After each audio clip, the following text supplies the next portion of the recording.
All right. Well, nobody's here yet, but hey. Just got everything up and running. It's all good. It should all be good now. Oh no. Oh no.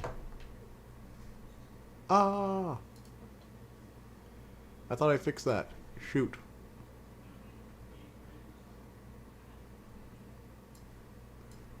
Shoot, shoot, shoot, shoot.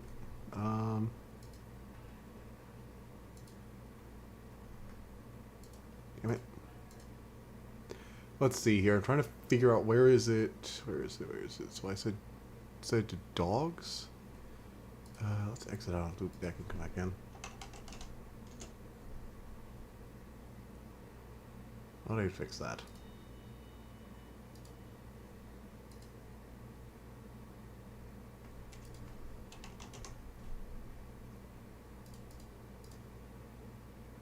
Okay, let's just make a macro then.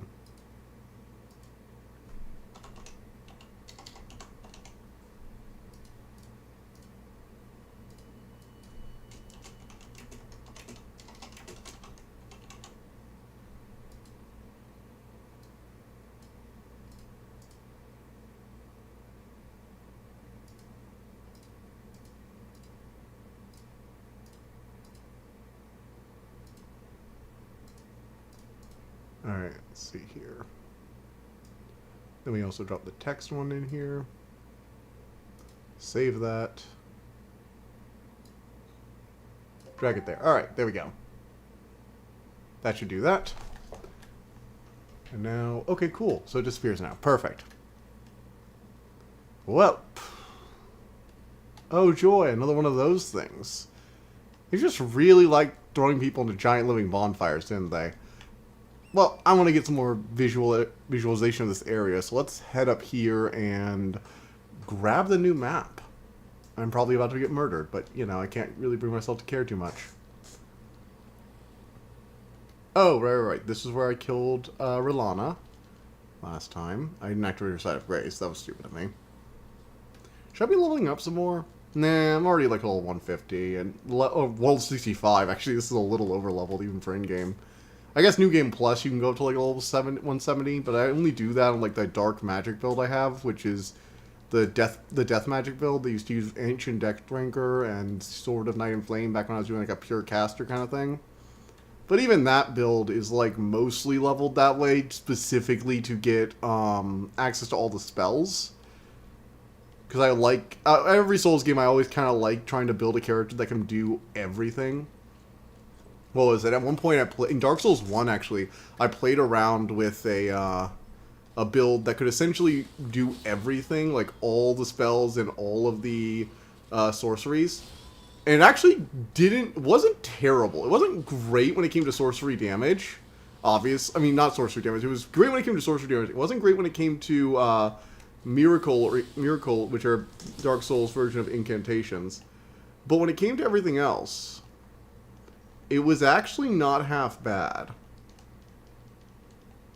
Well, that's all the way up there. The way I did that was I used the tin catalyst, I want to say. Even that build, though, was like well into like the 140, 150 range. Because you needed attunement as well, in addition to faith and intellect. But man, if you got it to work, it was kind of cool. Use the Dark Moon Gwendolyn. Was it the Dark Moon Gwendolyn one, or I think there was some catalyst. There was was it the Vecna's catalyst? Or, what the hell? Why does he get a refresh on his health? That's stupid. This guy just refreshed his goddamn health. Damn. Takes like 3 blows to knock him down.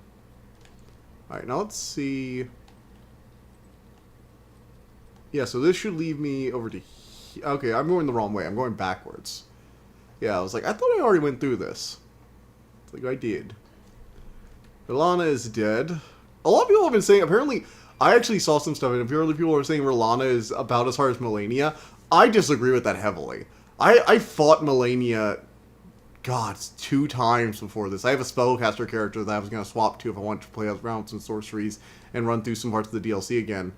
And I'm sorry to anyone who's saying, like, Rolana is as hard as Melania. Sure, I kind of skipped her second phase, but even her first phase, she was not anywhere near as hard when it comes to Melania as, like, punishing goes. Like, this build fought Melania, this exact build, and it was nowhere near that bad. Ooh, man. Smack. Okay, so we've got all this. Ooh, cool. Ow. Freaking shield bastions, shield slams all over the goddamn place.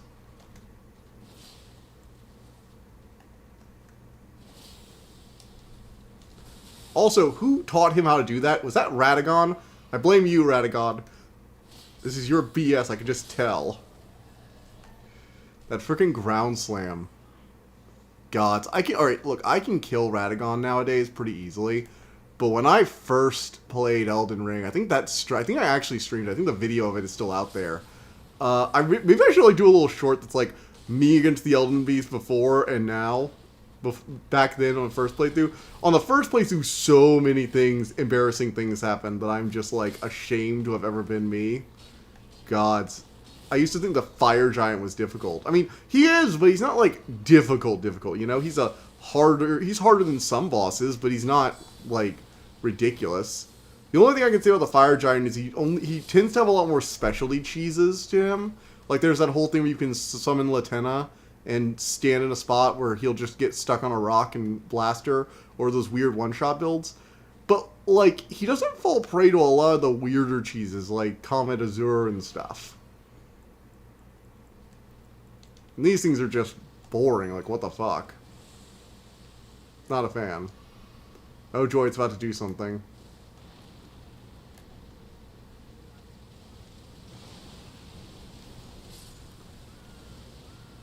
Ah, so that wasn't a cue from... It wasn't a ranged attack. It was a, I'm going to blow up the area around me attack. Good to know. Good to know. It wasn't a ranged attack. It was a, I'm going to blow... Okay, so... Let's swap to my holy weapons for now. Because I guess screw fire damage. I mean, what am I supposed to do? Attack the giant living bonfire with a fire weapon? Nope. I've heard there are some cool greatswords in this one, though, so I might actually be able to get some new, something new to jump attack with, which would be cool. I actually saw a video of someone else doing this, like, what is it? It's this greatsword that has this weird grab attack skill, where, like, a bunch of bone spikes shoot out of the person that you hit's body. Apparently the hitbox on it is bugged. I would love to play around with that thing. Apparently it's disgusting. They've also patched a bunch of PvP stuff recently, so I will never get to enjoy the pre-birth version of that fire sword I saw people using, which, to be honest, that thing looks like it needed the nerf. Like, holy shit. That thing looked so busted. Then again, this is From Software. First patch is always where all the busted stuff is. Well, I just lost 300,000 runes. The Gargoyle Blackblade. Don't get stuck with Corpse Cutter, or what was it, Wax Cutter or something like that. It's a bad skill.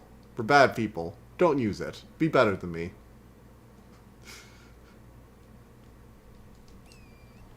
Skadu Atlas. Seriously, what does Skadu mean? Like Skadu, not scat. Because, but yeah, somebody in chat said about that last time. Ugh. Oh my, oh my. What do we have here, little knight? Whoa.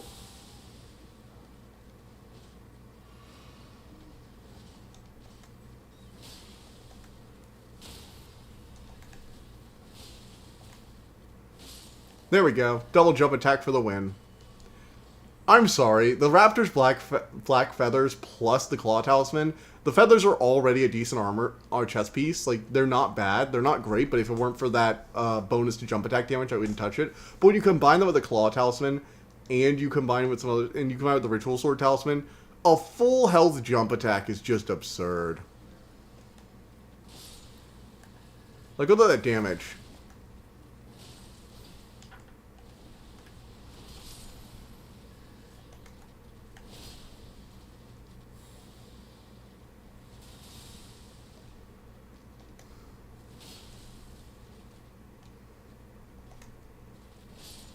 Yeah, that's just absurd damage.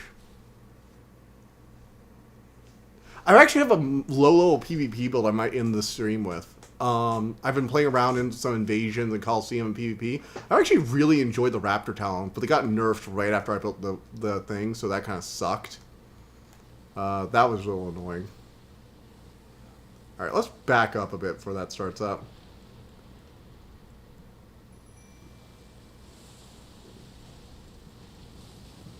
Whoa! Oh, they're homing! Oh my!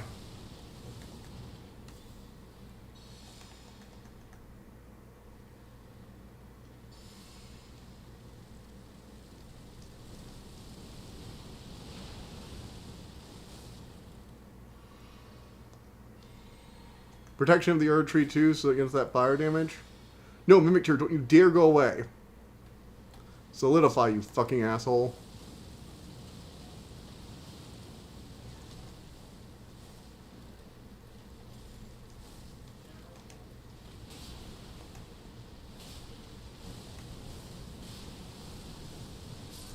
Okay, what the actual hell? What are you supposed to do about that?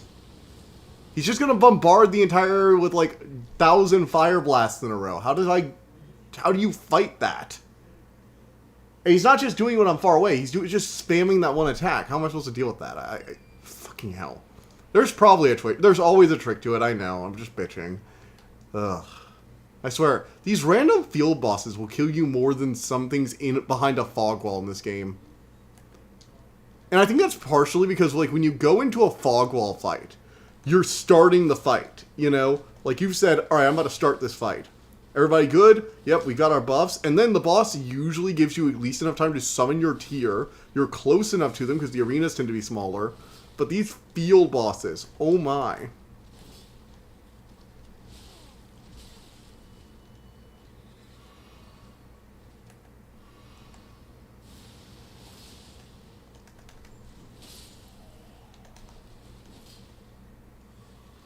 Okay. So, let's see here. What do we got? What do we have?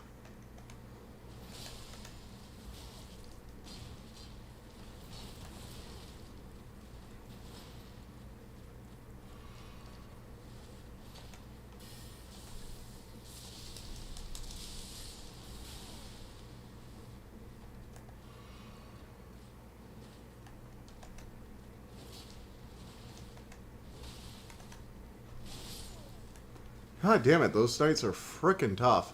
I know it's just a matter of getting the scatter tree fragments. Like, by the time I get all the fragments, I'll be able to come back to these levels and just smote them with a single jump heavy. I get that, it's just annoying. Do I have enough to upgrade the scatter tree? Let me see about that. So I know I collected, like, 1 or 2 fragments by going back. Yeah, I have another upgrade for it. I should probably be... Oh my gosh, I can upgrade again? Oh, sweet, sweet, sweet. Yes, yes, yes, yes. Okay. So we got 2 upgrades to it, so our damage went up. Basically everything went up. Let's hope that's enough to at least make the playing field a little closer. Better resistance, better basically everything. That is the interesting part of this DLC. Like, I imagine, like, once you're fully upgraded... Well, the one interesting thing is, does it affect New Game Plus? Because I imagine that'll make New Game Plus versions just a lot easier.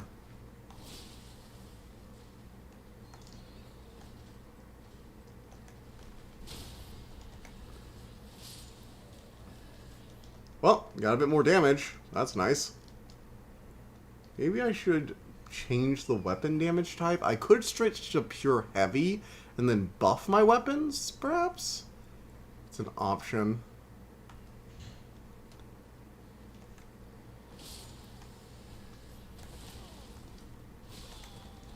Ow.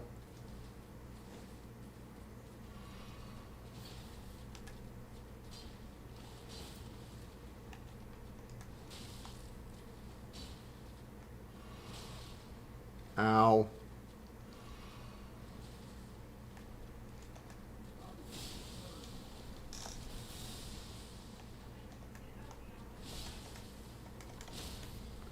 Got him.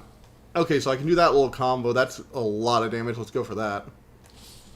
And then jump attack him. Let's grab... Did I grab the map already? Yeah, I grabbed the map already. Okay, cool. Oh, my mouse. Charger for now. So, let's see what's the deal here. What do we got? Probably shouldn't have streamed on the 4th of July. That might just not be a great day for streaming. Or maybe it is. I don't know. Not like we're doing anything this year. Mom's got surgery, so... Okay. You know, I'm going to run past this guy. Let's see if that works. Let's see if I can just make it to an X Grace. Yeah, let's see. Yeah, that looks like a good idea to just run. Oh, shoot. Guy with a great bow. Beware great bows, kids. They're sniping assholes who tend to, like, stagger you heavy when they hit. At least his fireball's kind of... Okay, seriously, the freaking archer survived? Really? I heard a bunch of pings from people giving me runes, and I was like, oh, maybe they're... Oh, no, never mind. They're not gone. The archer's still there. Somewhere a great rune has broken. So too has a powerful charm. What the hell does that mean? Whoa, wait, a great rune just broke? What do you mean a great rune broke? Did Mikola break his great rune? Because all of mine seem intact. The only one I haven't activated is Melania's, because I didn't bother to go to the Hidden Tower. Shit. What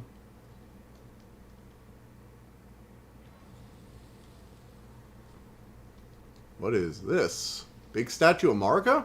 I thought the whole point of this area was, like, they didn't like Marika. But then again, she stole something, so maybe this is, like, who she stole it from? A giant hippo? Really? Come on, From Software. Ow. Okay. Point taken. Hippos are now terrifying. Actually, hippos are already kind of terrifying.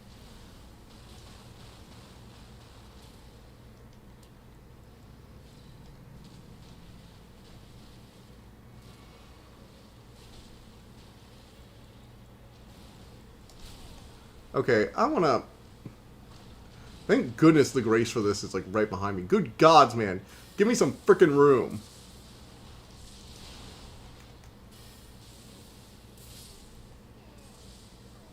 Nope. Alright. We need to look at our loadout for this one. This is going to be a fight. Jeez. Alright, so we're going to probably go with the stamina and the fire damage, obviously. You know, I imagine if they gave us a physical damage tier, a lot of builds would love that.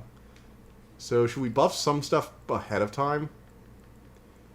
Yeah, does this one do AoE? I don't think it will matter. I need to do some... So, what I think I'm going to do is I will do the Blessing of the Erdtree and Golden Vow now. Then we're going to enter and immediately spawn the Mimic Ash. And back the fuck up.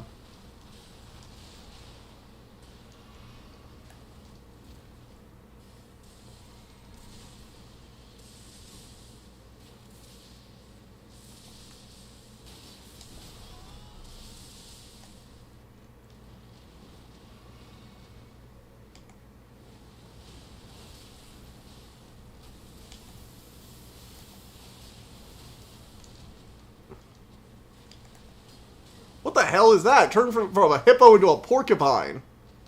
The Mimic tier really does trivialize things. Get critical, bitch. Blasphemous Blade.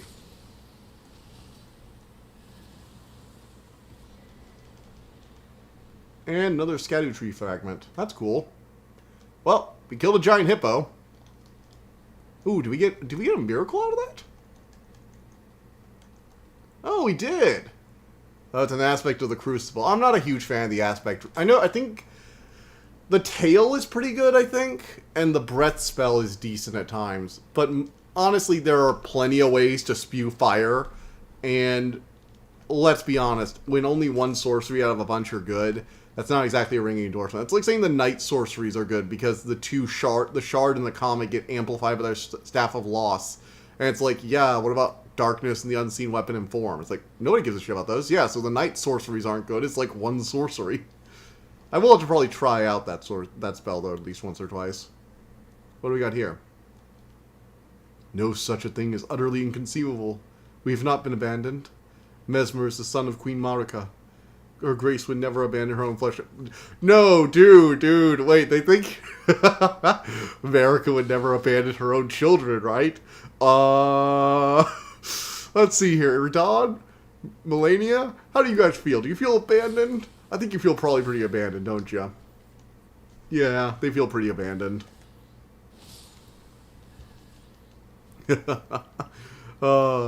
Festival Grease. What's that? Let's see. Festival Grease. It coats an armor in granting the wielder trace amount of runes upon landing attacks. Huh. That could be an interesting farming rune if it actually works off every hit and if it affects weapon skills too. But most of the best weapon skills to use it with wouldn't be weapons that you could grease. That's an interesting one. Like, you have some way to deal lots of attacks, like an insane number of attacks. It could be cool, but it would really depend on the weapon you put it on. It would have to be something like a gravitas effect, maybe, where you could, like, hit a bunch of enemies all at once.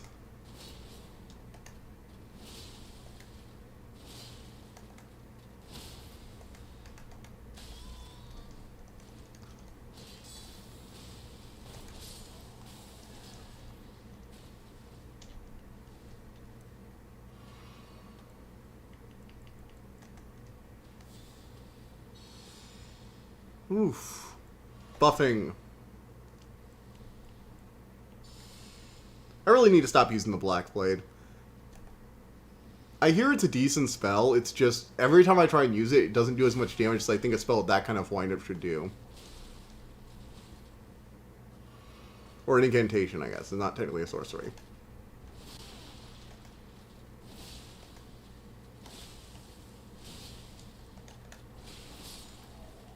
Good gods, trading damage with him was not a good idea.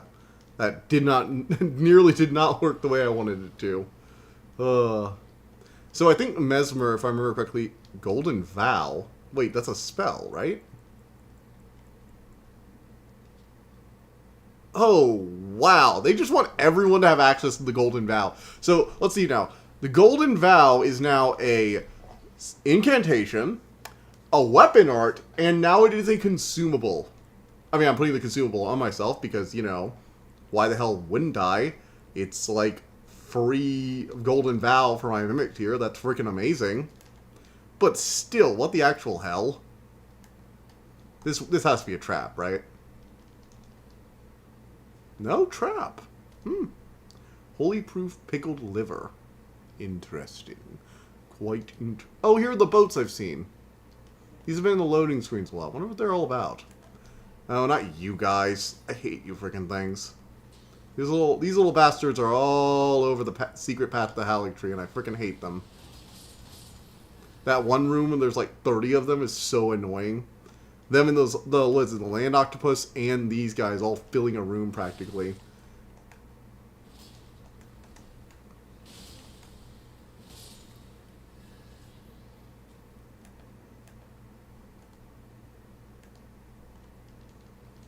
Mesmer Fire Grease. What's the deal with Mesmer's Flame?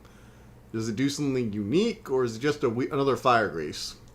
Because honestly, we don't need like another Fire Grease. We have Blood Fire. Don't we have like Blood Flame and the regular flame? So it's just heavy fire damage. Just better Fire Grease. Fire was a symbol of the Crusade. Even Mesmer's rank and file soldiers would wield it. What Crusade? Like, what was the... Whoa! Oh! I read about that item. That's like a really cool hat. I want that.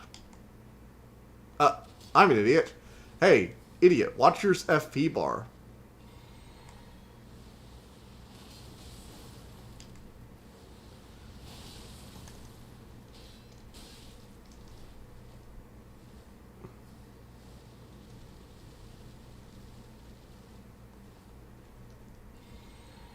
Wrong one.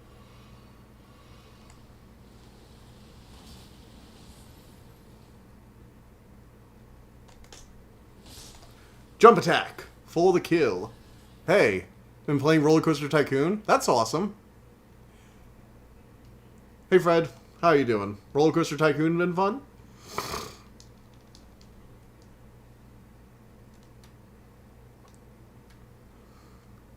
Also, I just found out that Mesmer just has more powerful fire. Because we need more fire grease in this game. Also, Golden Vow is now a spell, an item, and a consumable for some reason. Don't know why. But it does mean my Mimic Tier can buff himself. If he feels like it. Oh, also, I got an image to go with the blade text in case the dogs start barking. Only going to use it if the dogs start actually barking, but it's there. I found it online. Little chibi blade.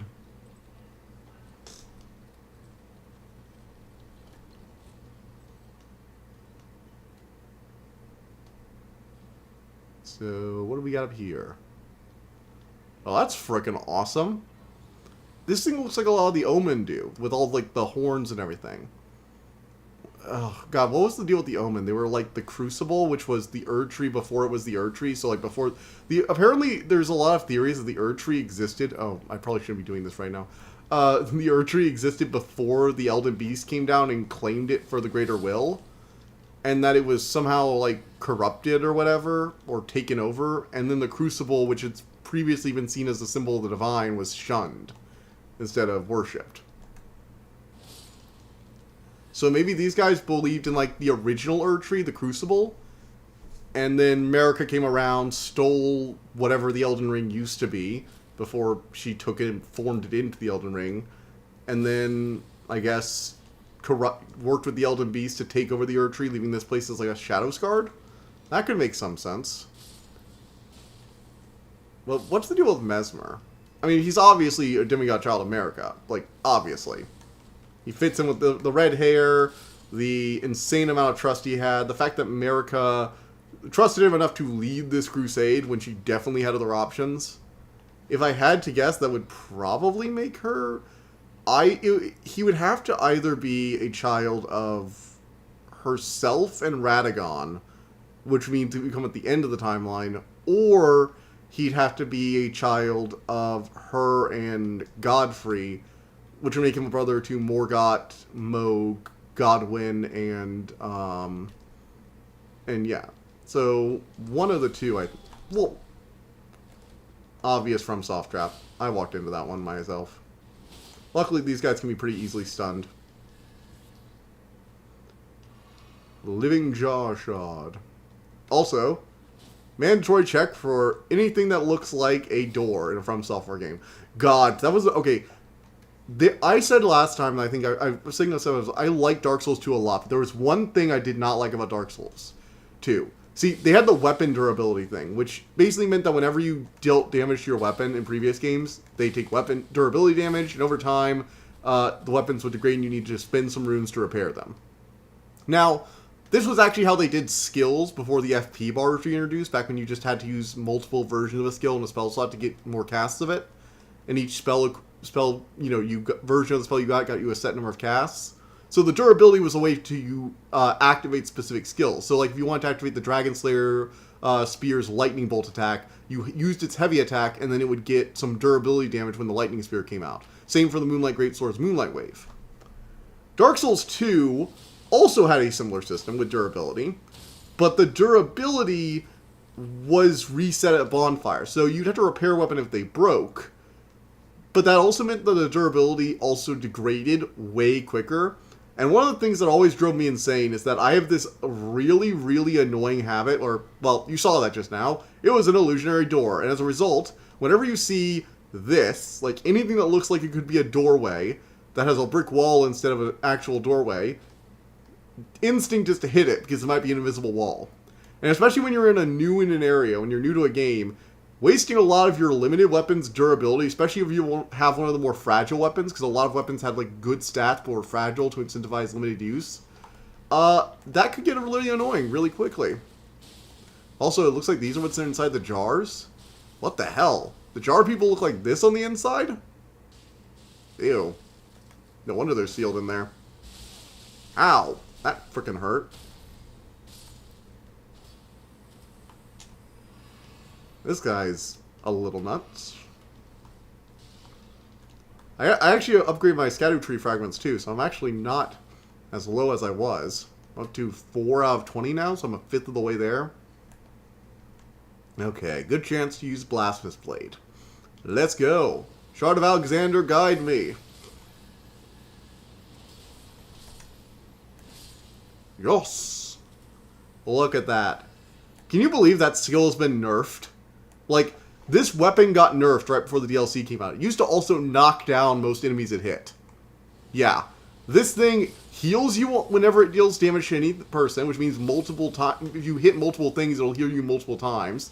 It does really good fire damage, has good range, it stuns most things, and it used to also knock them down. Oh, and it's also just a good fire greatsword. Like, what the hell? FromSoft. Blasphemous Blade is insane. And it has a passive effect that lets you gain health whenever you kill anything. Like, whenever anything dies, you just gain a little bit more health. Which means it's really good for ritual sword builds, where you need to be at max health in order to get the, like, 10 or 20% bonus. I forget, it's either 10 or 20%, I forget which one.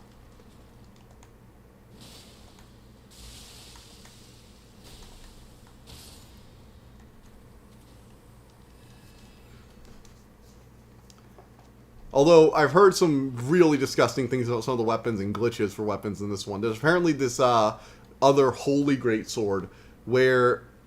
What the hell? Likely introspection. Oh, hello, little pot. Die. So what was I saying? Okay, the holy greatsword. It has this, like, jump grab skill that I saw somebody using on YouTube.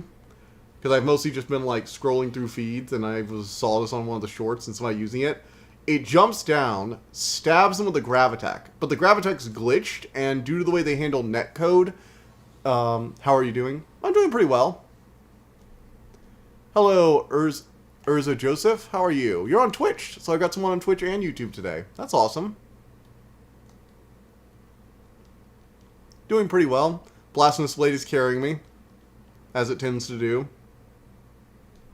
Oh, we have to go through the small entrance, do we? I think that's hilarious. It was something I noticed in Dark Souls 1. Oh, that's nice.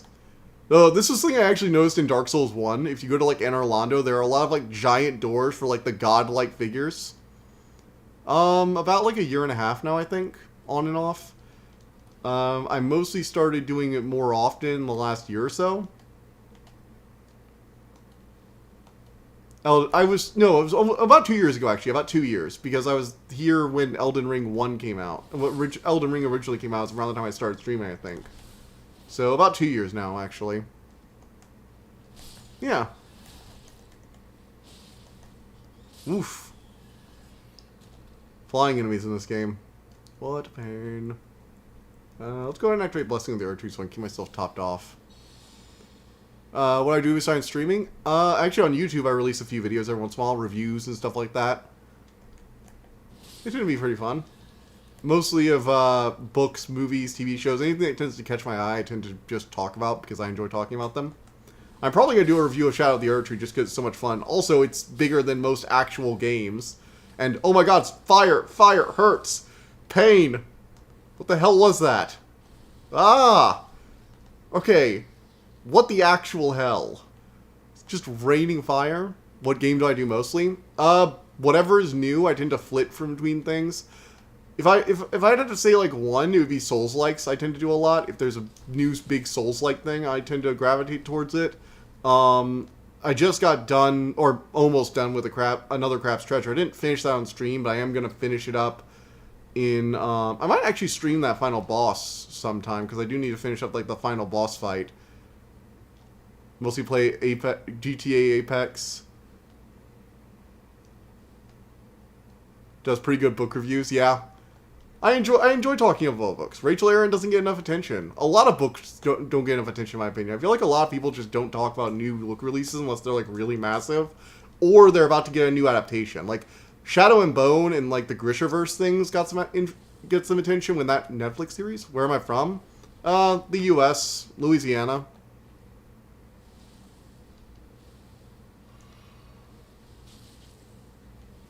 Okay, you need to die, Mr. Mage.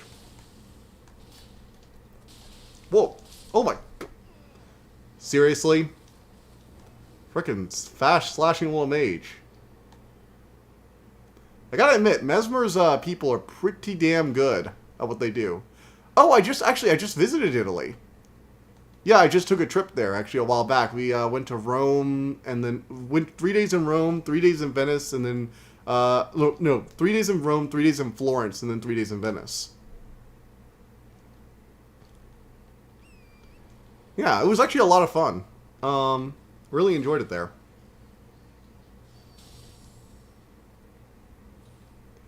Yeah, I think this is like I literally just got back last week, actually. This is one of my first 2 streams since I got back. I had like a 2-week period where I kind of just went silent. Okay. At least I let you get torrent for this section. There are a lot of moments where you go on bridges like this, and they just like, no horse for you. What was it? Like, when you're going to get Godric's Great Rune, they just like don't leave you on the horse while the giants fire at you, which is so annoying.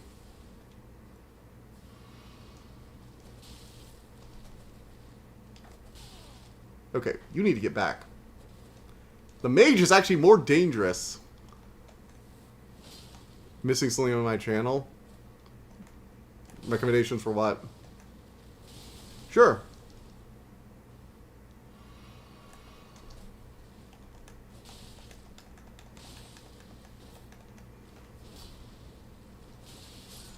Whoa. Oh my god, that thing is frickin'... Does not want to let me get the jump attack in, does it?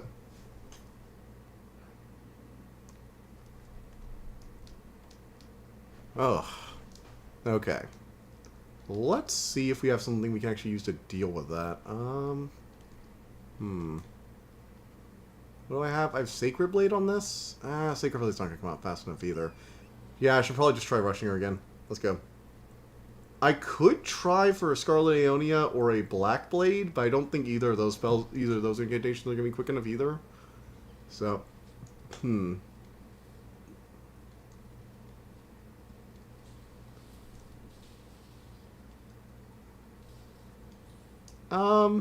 mean, I have my basic logo from YouTube. I might need to add that somewhere else, but I think I have the logo at least added.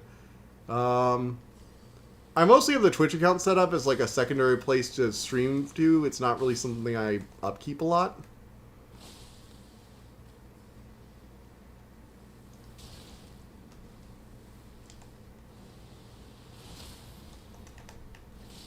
Oh yeah. How do you like that? I'm good. I've actually been working on making my own stuff lately. I've been getting better at making my own thumbnails and stuff like that, so I tend to work on a lot of my own assets. And the other guy in chat, Brutal Assembly, occasionally makes me a thumbnail and stuff and helps me out, so I'm pretty good when it comes to assets, I think. I am actually working on making a better banner for my YouTube channel at the moment. It's going to be this basically like vertical view of a fantasy library with a bunch of different rooms, and it's going to basically be like just like one big room for the main banner, but it'll be a more extended thing when you view it on TV or a larger screen.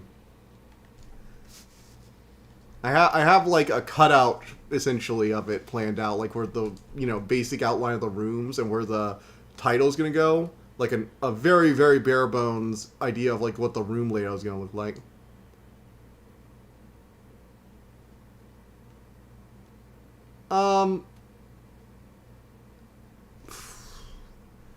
Discord username? Again, I'm not really looking for any of that. You can find my Discord channel if you go to my YouTube channel. Just look for the Dragon's Library on YouTube. You can message me on my Discord channel there if you want to. But I'm not really looking for any assets at the moment. I don't really do this for a living. It's mostly something I just do for fun. So I work with what I have, you know? Thank you for the offer, though.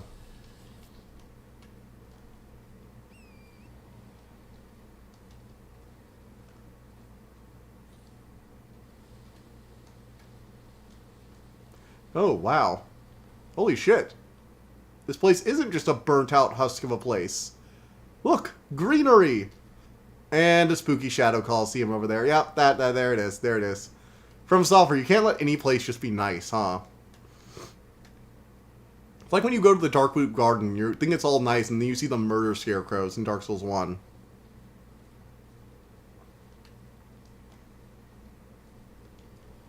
I am actually really looking forward to reviewing that new Rachel Aaron book, though.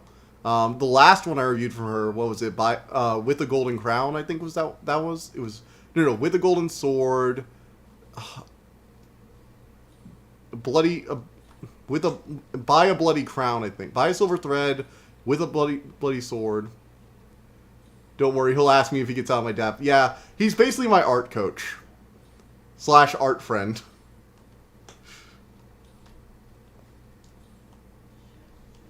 Ugh.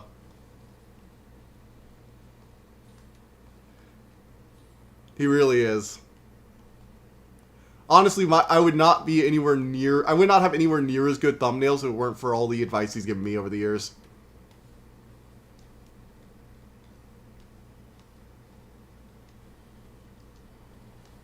I still make mistakes, and he has to like remind me. It's like, hey Davis, remember you need to zoom out before you decide on your thumbnail and start coloring everything in. It's like, oh, zooming out, yeah, I can't really see shit. All this just looks like a big blurry blob.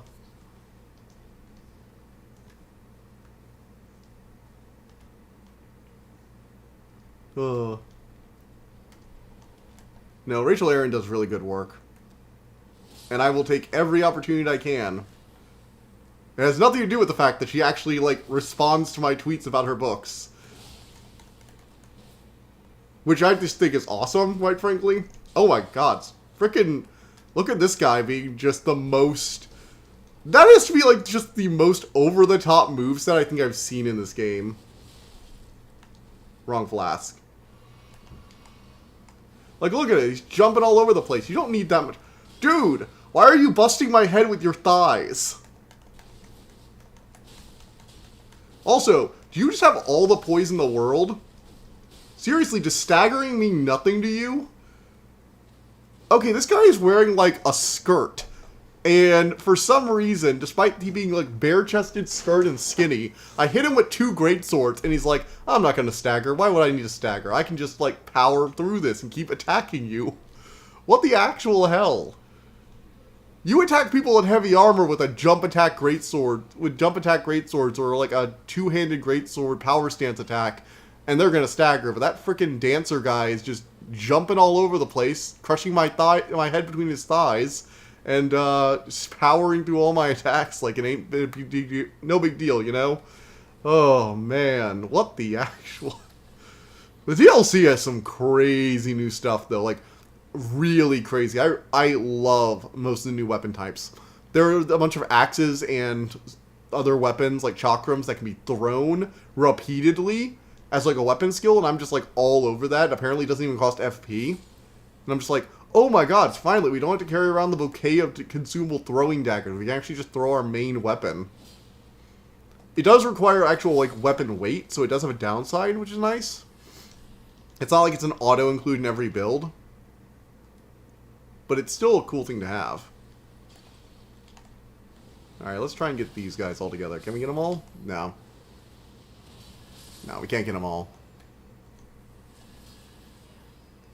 Oh, man.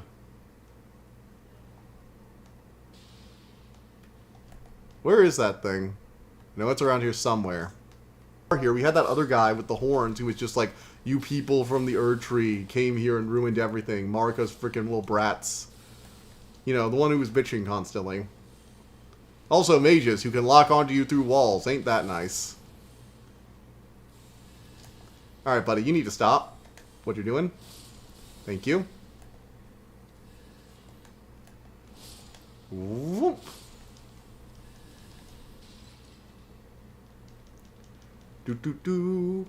So, assembly. So, when you were working on, what was it? Have you seen, I know we went over, like, the new magic cards. Are you excited for anything in particular in the, that horror set?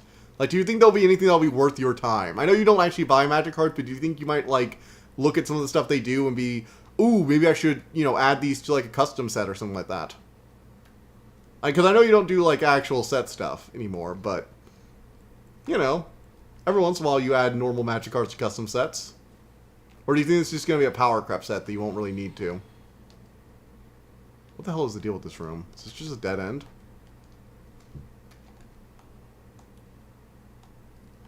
Ah, that's all the way over there. I should probably be getting that eventually. Can I jump down here without dying? I could guess, but I could also be a smart player and actually drop the, hey, will this fall kill me item? Very useful for exploring new areas when you don't know. What the? Wait, what? That was it. How? I thought there was like an invisible floor there or something because that item was like that, but nope. I guess it's just... That was weird, right? Like... Was there a hitbox there I didn't see? That I somehow didn't? Was I supposed to land on something? I don't understand. No, you're not grav-attacking me. Why do all the skinny little guys try to grav-attack me? Like, there are all those, like, decayed, slow-moving zombies in, what was it, Nokron River area? Oh, he's like, he's one of the beetles. This is like this DLC's version of those little scarab beetles in the main game that you get your stuff from. All like the crystal lizards of earlier games. Gods, crystal lizards. Man, were Demon Souls crystal lizards evil. So, for those of you who don't know, crystal lizards are like, in the scarab beetles, are basically these enemies you can find. In this game, they can restore your health flask if they're red. They can they can restore your FP flask if they're blue. And then if they're like gray or silver or gold, they will drop either an item or a Ash of War or a spell. And this was something that sort of worked in other games. In the previous games, you got upgrade materials with the crystal lizards. But if you haven't played Demon Souls, which I imagine a lot of people have now because, you know, PS5, the thing with Demon Souls is that when usually if it gets away from you, like they'll try and run away and vanish, and if you miss it, which was really a lot easier in the earlier games, like these scarabs are pushovers compared to the earlier games. But in the earlier games, you missed them, you could just turn your game off, like quit out to the main menu and then reload the game, and the crystal lizard will be back. In Demon Souls, if the crystal lizard managed to disappear, which they were really fast, like they would run really fast away, they had a really good awareness, it was really hard to get them all. I think it was basically impossible to get all the crystal lizard unless you were really, really lucky or really, really good in earlier games. Oh, you can actually I could have been driving my horse inside? That's cool. But basically, they would vanish permanently. And the only way to get another shot at them was to kill one of the bosses of that like area. There were like 3 to 4 bosses per each zone. And killing one of them would reset it. The downside to this, though, was you were kind of expected for certain upgrade materials to need them, and the drop rates I don't think were entirely fixed. Like, they were pseudo-random. So you were partially at the mercy of crystal lizards to get your upgrade stones. Especially the final pure stones, or like full final upgrade, like the ancient somber, ancient regular dragonsmithing stones. Their equivalents were tied to these lizards. And if you failed like 2 or 3 times, you just were screwed out of a fully upgraded weapon for that run through. Which was frickin' brutal. Demon Souls is in a lot of ways more brutal than the other games. Like, a lot of ways. It might be the most brutal of the Souls games in my opinion. Magic can be make things a real pushover, but a lot of Demon Souls systems are very punishing. The World Tendency mechanic basically forces you to play in half health and makes a ring that gives your soul form 75% instead of 50% health. Basically a mandatory requirement for playing the game, which eats up one of your ring slots or talisman slots equivalents. When they leave it, it's like, why is it always dark and why is it always mimicry? Okay. Well, it's always mimicry because Miyazaki's kind of an a-hole. It's always dark for the same reason. Hey, at least it's not the catacombs. Remember Tomb of the Giants? That place was not fun. I actually don't know how to deal with it. I just memorized the route. I actually know the route through Tomb of the Giants, I think, better than I know the route through my own home. Because whenever I play Dark Souls, my sole goal is to run to Patches, get to the bonfire there, and then run straight for Nido. Just ignoring everything. There's basically nothing down there you want. Thank goodness. If you do need an item, like you want to get, any one of the items there for a particular build, good luck to ya. Those skeletons are going to be a pain in your ass with all their arrows and jumping out of the darkness. Ooh, Shadow Realm rune. Alright, so we can jump out of these pits. Is there anything else in here? Oh, hey, new stuff. More stuff. Why do I keep dual-handing that off weapon? Keep doing that for some reason. Bump, bump, bump, bump. So, Urza, what kind of YouTubers have you worked for? Oh, if you're still there. It's hard to tell. I don't get the same amount of information from Twitch as I do from YouTube. Because I have YouTube prioritized and everything like that, so I mostly get most of the stats from there. Yeah, I think Urza left a little bit ago. Probably after asking. You know, I get a lot of people who like visit asking to make me assets. It's weird. I think I'd say like 50% of my people who watch me play, what was that game? Oh god, Tears of the Kingdom. Good thing there are no Nintendo super fans. Also, giant scorpions. What if the Rot God has dominion over here? Because I know there's this like story in some of the item descriptions about a flowing curved sword warrior who fought a gigantic scorpion thing that was an embodiment of the outer god of Rot or whatever. Wonder if that has something to do with these things being here. They look like they'd give me Scarlet Rot. With the red stinger and all. Hey, you never know. They could be related to the scorpion charms or something. I don't know. Maybe. Maybe. Maybe. I love saying maybe like that. Okay, what do we got? What do we got? What do we got? Anyone around here? Anyone home? I'm just murdering my way through the castle. This place is a frickin'... Am I going the same... Yeah, I've already been down this way. Okay. It feels like I'm getting, like, turned around in 4 rooms. Is that weird? How is it that some video games can be, like, very simple and have only a few rooms, but they still feel like a labyrinth? It's probably because it all kind of just looks the same. Like, all these walls just... Okay, there we go. This is how you figure out the way forward. You just look for the path with enemies. That's how I do it, at least.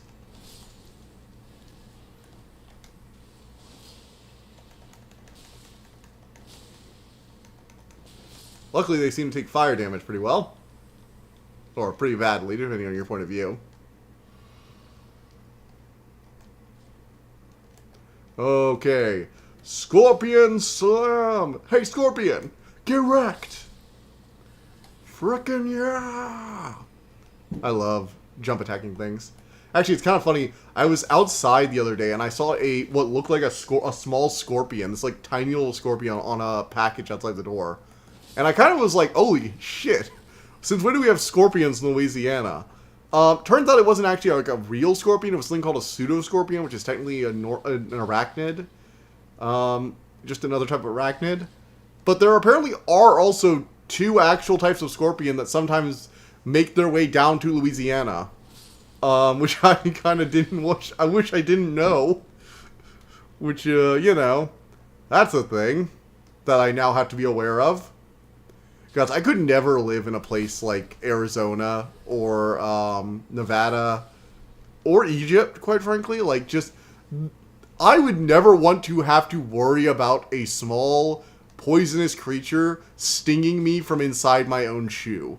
Like, I've heard people who say, like, they hang their shoes up in Egypt because you don't want to leave one out, because if you just slip it on, something might have crawled in. And I'm just like, why would you live there? That sounds horrifying.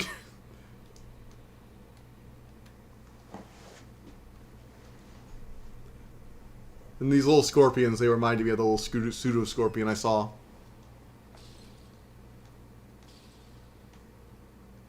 Alright, we got a big door. Is this the exit? Are we finally out of this dark room?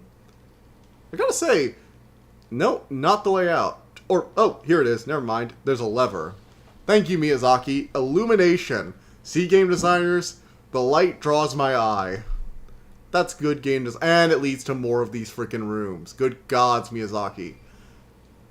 You know, I gotta say, that's the thing I've noticed about Shadow of the Erdtree. Some of its dungeons actually have a little bit longer crawls than a lot of the earlier dungeons. A lot of the earlier dungeons, legacy dungeons in Elden Ring, you're not really worried about getting to Graces. Like, the Graces, the save points, have very generous spacing compared to earlier games where you could go, like, a long time without seeing one. God, the last half of like Dark Souls 3, you were like constantly looking for one, and then all of a sudden at the very end you have like two right next to each other. They have that in Elden Ring, but you also weren't like spending so long looking for them that it feels like an insult. The only reason there are two Graces right next to each other after a long deprivation is because they had a thing in Dark Souls 3 where they started spawning a bonfire when you killed a boss, instead of just not doing that and making you find a bonfire right outside of its cave or whatever.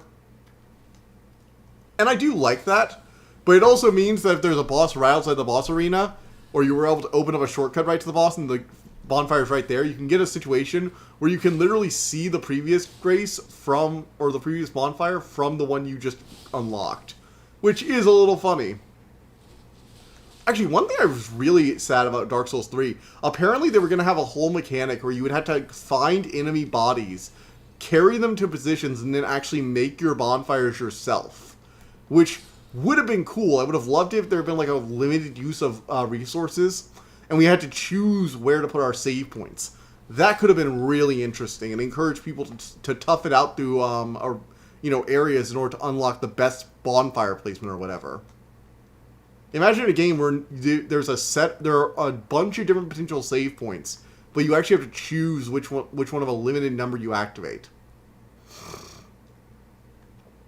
I think that would have been pretty cool. Now, you probably would have wanted to, I think one of the reasons it would have probably been scrapped, I don't actually know the official reason. It could have just been cut for time, but one of the things that's occurred to me in later years is, despite how cool the mechanic seems, Dark Souls is already really unforgiving, and Elden Ring also a bit, to newcomers, and making it so that they could potentially run out of save points just reeks of limited save systems, and yeah, I can see why you might have left that idea on the cutting room floor.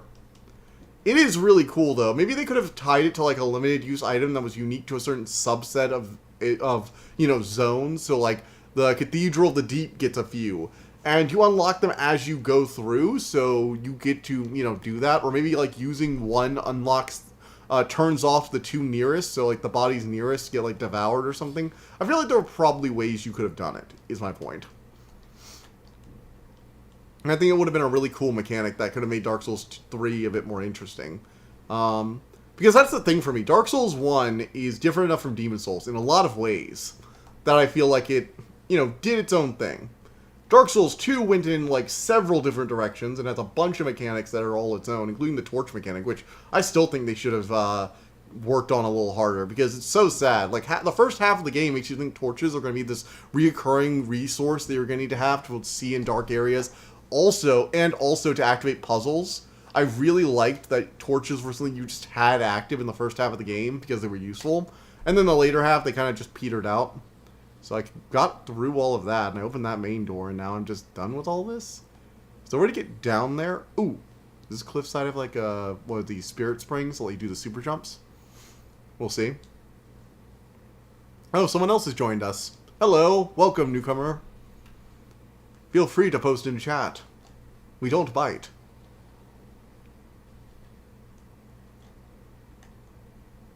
But no. I am a big Dark Souls 2 fan. I understand why people have problems with it. Like, I don't say Dark Souls 2 is a flawless game. But, like, Dark Souls 1 isn't a flawless game, despite what most people see it. People say Dark Souls 1 is like a masterpiece, and I'm like, I mean, yeah, it's one of the best games I've ever played, but it has problems out the frickin' wazoo. Like, the second half of the game is not something you can just ignore. No, dog. Sit down. Bad dog. Bad dog. Down. We're currently sitting for another dog, so we had third dog again. Because why would we stay at normal dog numbers? And she's very curious, so she's been going in and out of my rooms, looking around, or he's been curious. I don't know what gender it is. It's a boy, actually. No, they told me it's a boy dog. Okay. So, yeah. That's been a thing. Honestly, compared to our other two dogs, the one we're sitting for is just so chill and nice. Lola and Stella can be a handful. They are energetic dogs who need constant attention.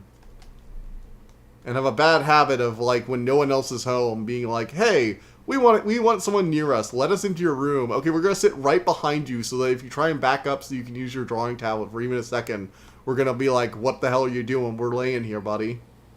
So that's... I like them. They're good. They're fine. I like them, but they can be a little much sometimes. So... is there a way to get down from here now?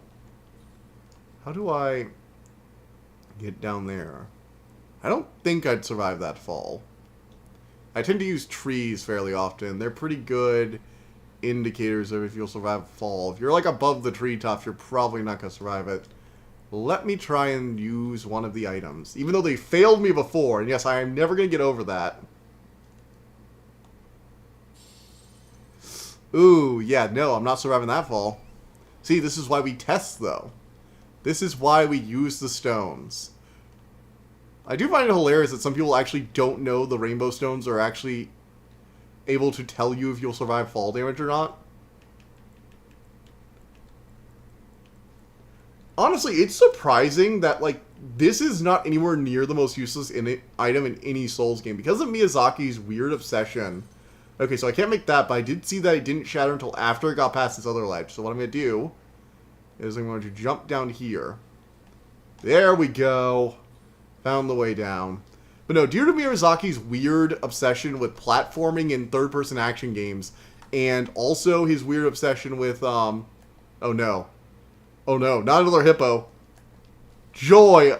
You missed this one, Frederick. I killed this thing at the beginning of the stream when you weren't here. Behold the hippo boss. Oh, this is going to be annoying. But, no. Combine his precarious ledges with the, what was it? Invisible bridges, where he'll just have a random part of the game where there are bridges you can't see and you have to use the rainbow stones. They turn out to be ridiculously useful in very niche situations. But then he has other items that are like, you know, specific types of like elemental grease or all these other things. You know, items that should probably have some actual freaking use. And they're just worthless.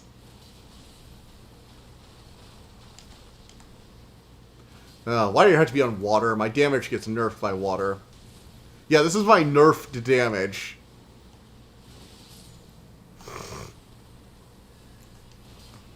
Oh dear. What oh dear?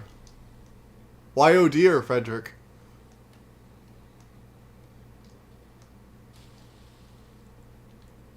We're perfectly well. So yeah, have you ever tried to walk straight down an invisible bridge you can't see? I swear, in the Crystal Archives, I dived more to those bridges in my first playthrough than I did to most of the enemies. It was ridiculous. What's this? Ooh, a hole. Did I already go through here? Clearly not. Oh my.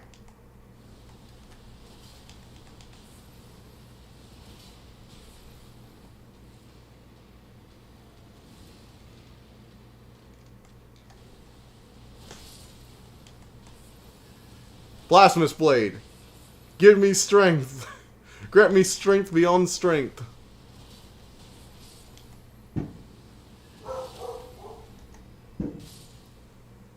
When L2... Oh! You know what that means. Blade is upset. I forgot. It's the 4th of July. Well, they seem to have quieted down for now. But I'm sure that Blade is going to get upset again soon.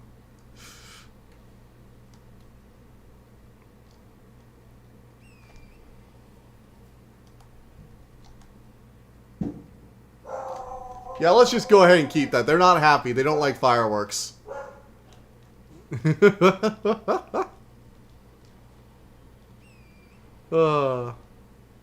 Yeah, that's the dog I killed to get out of here. So this was the exit out. I just didn't go to that other area for whatever reason.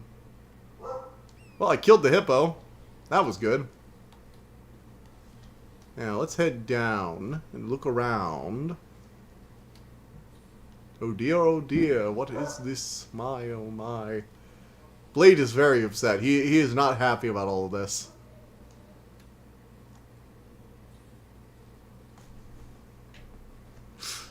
But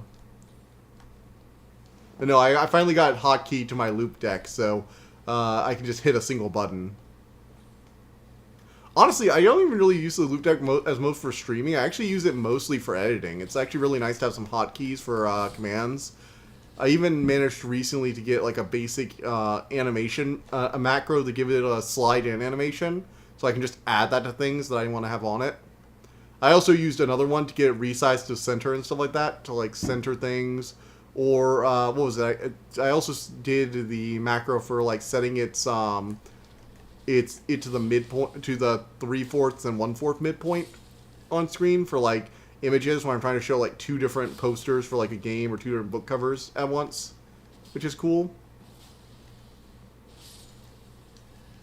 So that's been nice. Actually, all in all, I've actually been very happy recently with Cyberlink Director, because I don't want to pay Adobe money, and I found one that was cheaper. It's still a subscription, but it's like 2 Adobe subscriptions, I think, for like the whole year, rather than paying Adobe a bunch of money for things I don't actually need. So that's much better. And because it's like under $100 for the whole year, it's not, you know, insanely expensive like Adobe's either. I think it's like, what, $60 for the whole year, I think? Which is pretty good price. I got a summer sale, and so I have that price locked in at the moment. Or at least that was the last time I paid it. They recently gave you a bunch of new animation options, though, for intro transitions and a bunch of stuff like that. And they added a new fire effect to replace the one they removed that I actually like more. It's more animated, which fits the style of video I used. So I was kind of complaining that they got rid of it, but then the next patch, they were like, here's your fire effect back. And I'm like, oh, thank you, Cyberlink Director. You actually give us stuff we need. Only problem I really have with it now, because it's actually gotten a lot more optimized too, so it's not as slow on my laptop.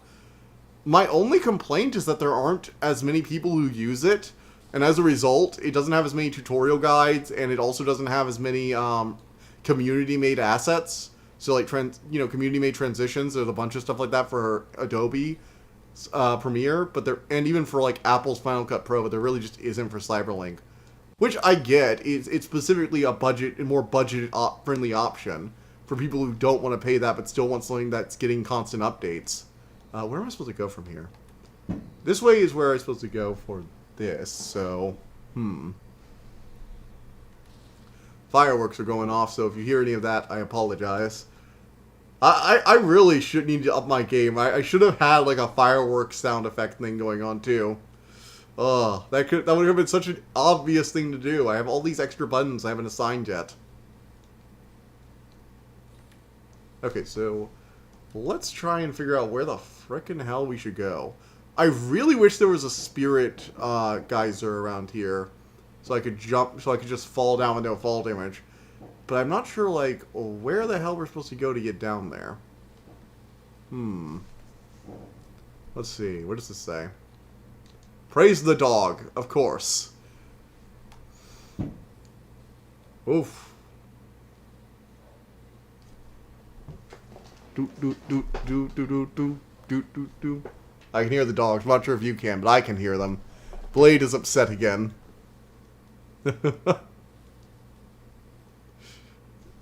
And they quieted down. Okay.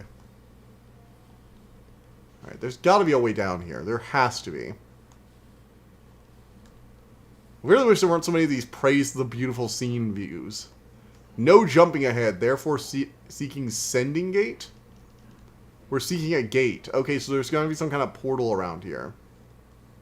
Maybe? Or they might be pulling my leg and there's just no way to jump down. Praise the gorgeous view. What gorgeous view? That's a blackened, scarred landscape that's still partially on fire.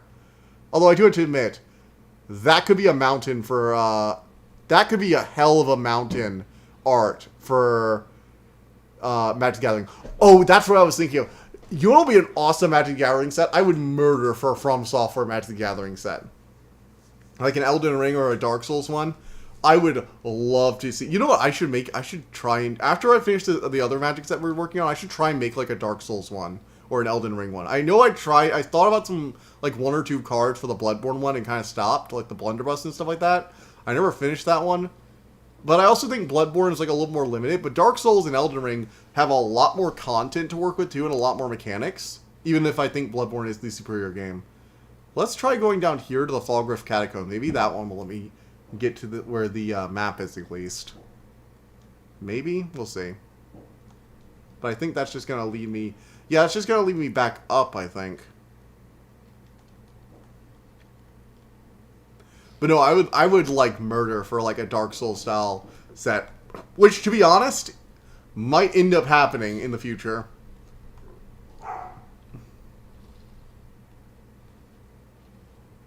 Universes beyond, but more important, be the change you want to be in the world. I know, I was just saying I should design it. That's what I was saying. It's like, I should probably just make it. But we're working on that other set right now, and I'd like to finish that one first. I understand. I know, Frederick. That's what I was saying. It's like, I would kill for that to happen, but I don't think we're going to get an official one. Like, I don't. I just don't think they're going to do an official one for Dark Souls. I feel like they have a lot more popular franchise to go first, and I feel like Wizards of the Coast in particular is going to be much more eager to do popular stuff before they do other things. Like, the Assassin's Creed one looks cool, fine, but Assassin's Creed is also, like, Ubisoft. Which, look, Ubisoft has made good games. I'm not saying Ubisoft can't make good games. I'm just saying, in recent years, their design philosophy has not been something I am on board with. Oh, look, Blade's back. Blade.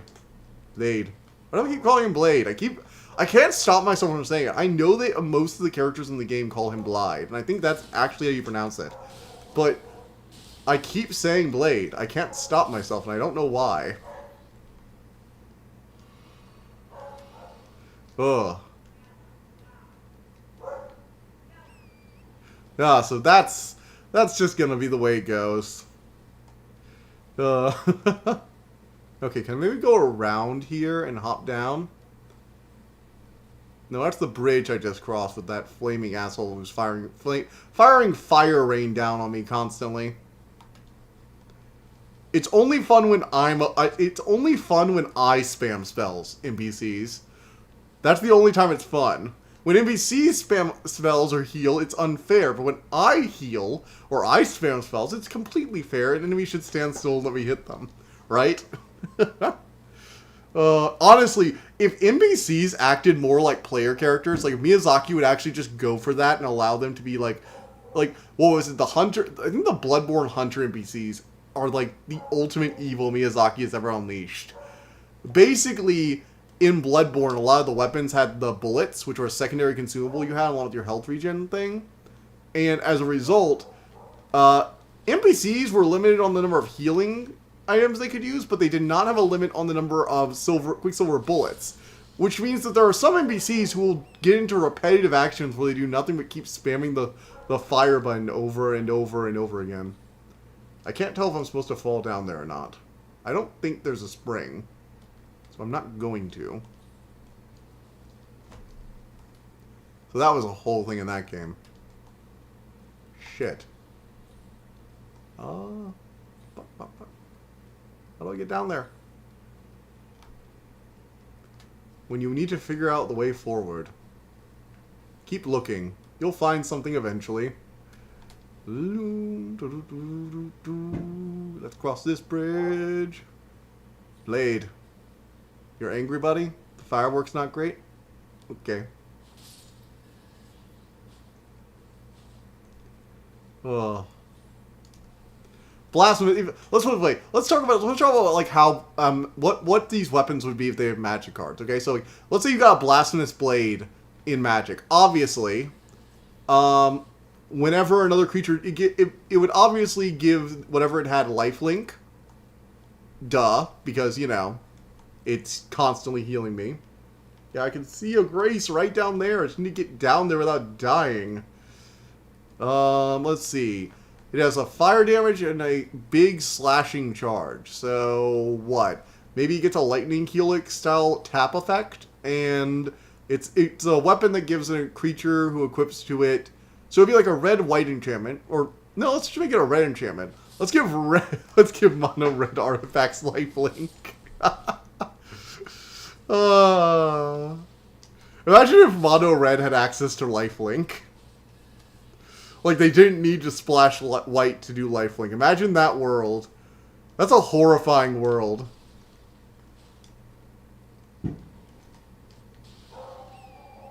There are the dogs. Equipment matters set. That could be kind of cool. And you could do the whole thing like... Oh! For the boss weapons and spells, actually. I just thought of something. The Kaldheim thing, where, like, the Kaldheim and Strixhaven thing, where they had, like, the double-sided legends. Where, like, for example, the, what was it, the Norse god ripoffs they had. Their, like, version of the Aesir. They had, so that when you could either play the god as a god or as their weapon. So maybe you could have Rykard as the front side and Blasphemous Blade as the back side. And do that whole legendary named character thing on one side with the equipment on the other. I always really liked that on legendary cards because it allows you to not use legendary, I feel like it lets you balance the cards more honestly when you have double-sided legends. That might sound weird, and I know they power creep a lot of cards that are double-sided, but the main problem with a legendary spell, and the reason it's widely considered a downside instead of an upside, despite the fact that legendary spells are generally just better, is that legendary cards tend to be really good, and you can only have one of that card on the field, but you really only run 4 or 3 of a card to have consistency in drawing it, and having backups of your best creature, if your opponent happens to have removal, which it's Magic the Gathering, they'll probably have some removal, isn't really as big a downside, especially on things that have, like, dies triggers. The number of times I have, like, seen an Olinda, what was it? Not Olinda, no, actually, yeah, I've seen an Olinda player. What was it? They were using, I forget it. They used this artifact or something like that to clone it, or they'd use, like, triggered effects to clone it. And I was like, this one person my card shop did, and I'm like, you dies. It's like, yeah, it dies immediately. So you're gonna let the token die? No, I'm gonna let my main commander die. That's the one that needs to die. It has all the counters. I'm like, oh, so you're just gonna use it as a sacrifice outlet that gives you another copy of it. Or they could transform when they die. So you turn them, they're literally turned into the weapon. Like use the use the old werewolf style or vampire style transformation instead.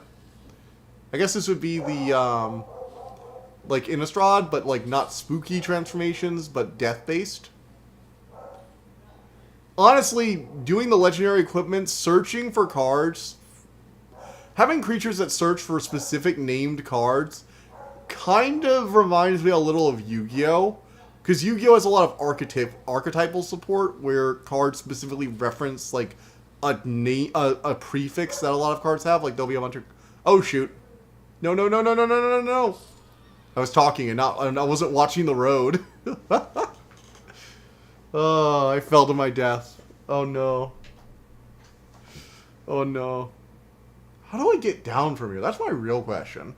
There has to be a spirit spring. Like, I got all through this dungeon, and it doesn't seem to lead me to anywhere but this place. And I don't see another... Well... Could I go this way? Maybe, let me try something here. Let me try something. I swear, if this is the way it goes. I like double-sided cards. I know, but Frederick, I freaking loved the new Innistrad set when it came out. That was actually a lot of fun. And I actually enjoyed the design space that the double-sided cards have. I think they're cool. Now, I do think modal double-sided cards are, yeah, pretty powerful. They generally make a set much more power-crept, because you basically have a lot of cards that are going to do stuff, but I feel like Wizards tends to look at those differently than they do a card that has multiple modes on it. Like an instant or sorcery that says choose one or more is not the same as an instant or sorcery that has like a land on the other side for some reason. For some reason, they almost grade the effects on like the modal spell harsher in a lot of situations. It's weird. Like, what is it? Those mythic, what was it, mythic lands where you can like bolt yourself to have them come and play untapped, and they're also just a decently powerful instant or sorcery. It's like, yeah, the instant or sorceries are really overcosted late game stuff, but if you don't need that, you just play them as a land and get value, because why would you need to make choices? Oh, so this is the way I went. I already went this way. Yeah, this is not the right way to go. Oh well. Modern Horizons 3 had like a lot of new stuff like that. I'm not exactly happy about all of them. Like, they're going to be powerful and cool, but is that a good thing? Maybe not. At least I'm not encouraging making double-sided planeswalkers. Because we all know how you feel about planeswalkers. Those things are... Blade is very upset. Blade does not like the explosions in the distance. Get wrecked. Didn't kill him. Oh well. How do I get up? I really just want to find my way around. But nowhere I go seems to lead that way.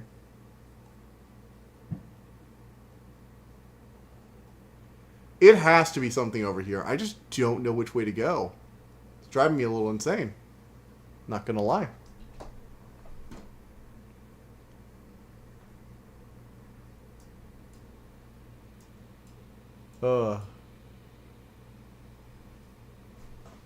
Alright.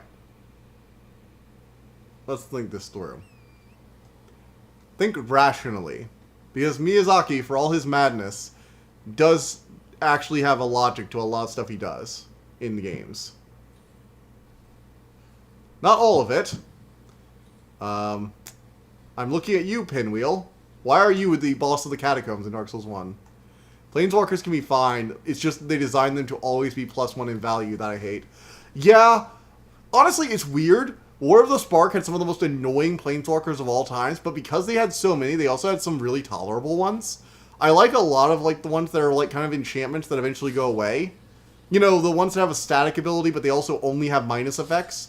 Those are kind of cool because they're almost like enchantments that can be destroyed by combat, which is an interesting design space, I feel.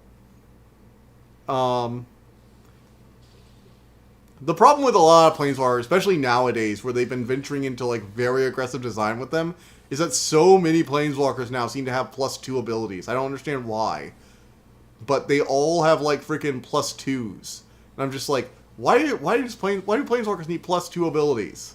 I'm sorry, they need to be somewhat vulnerable. You can't just get free value. It's a shame too, because I actually really like planeswalkers as a card type. I just also don't like them to be so dominant that nothing else matters once they come down. Except for Narset. Look, Wizards makes mistakes, Frederick. It's not their fault wheel spells are... Well, okay, I guess it is objectively their fault that wheel spells are powerful. But, like, you know... They have to make at least one of them that's broken.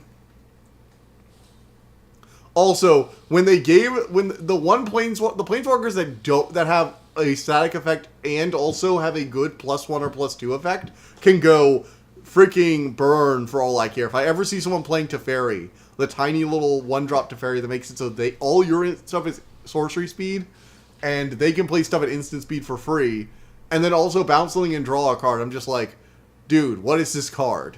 This card is just like a bunch of value stacked on a 3-drop. That's really hard to interact with outside of combat. Like, why? Why? I hate drawing cards. Thank you for Thanks, you stopping me.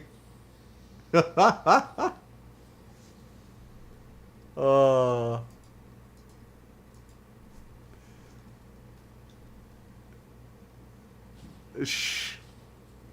Do you mean cracking packs or drawing cards art?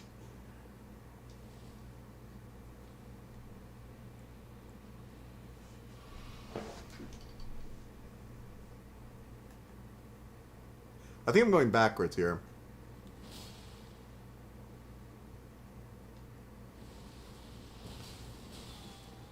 Okay, that roll attack is very annoying.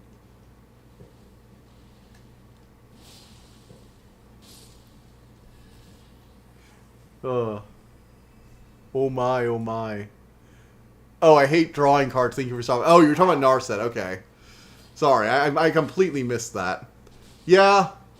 Well, the dumb thing with Narset is that drawing cards is how you get removal. So if you don't have removal, the moment Narset comes down and you don't get something on your next draw, you're just screwed.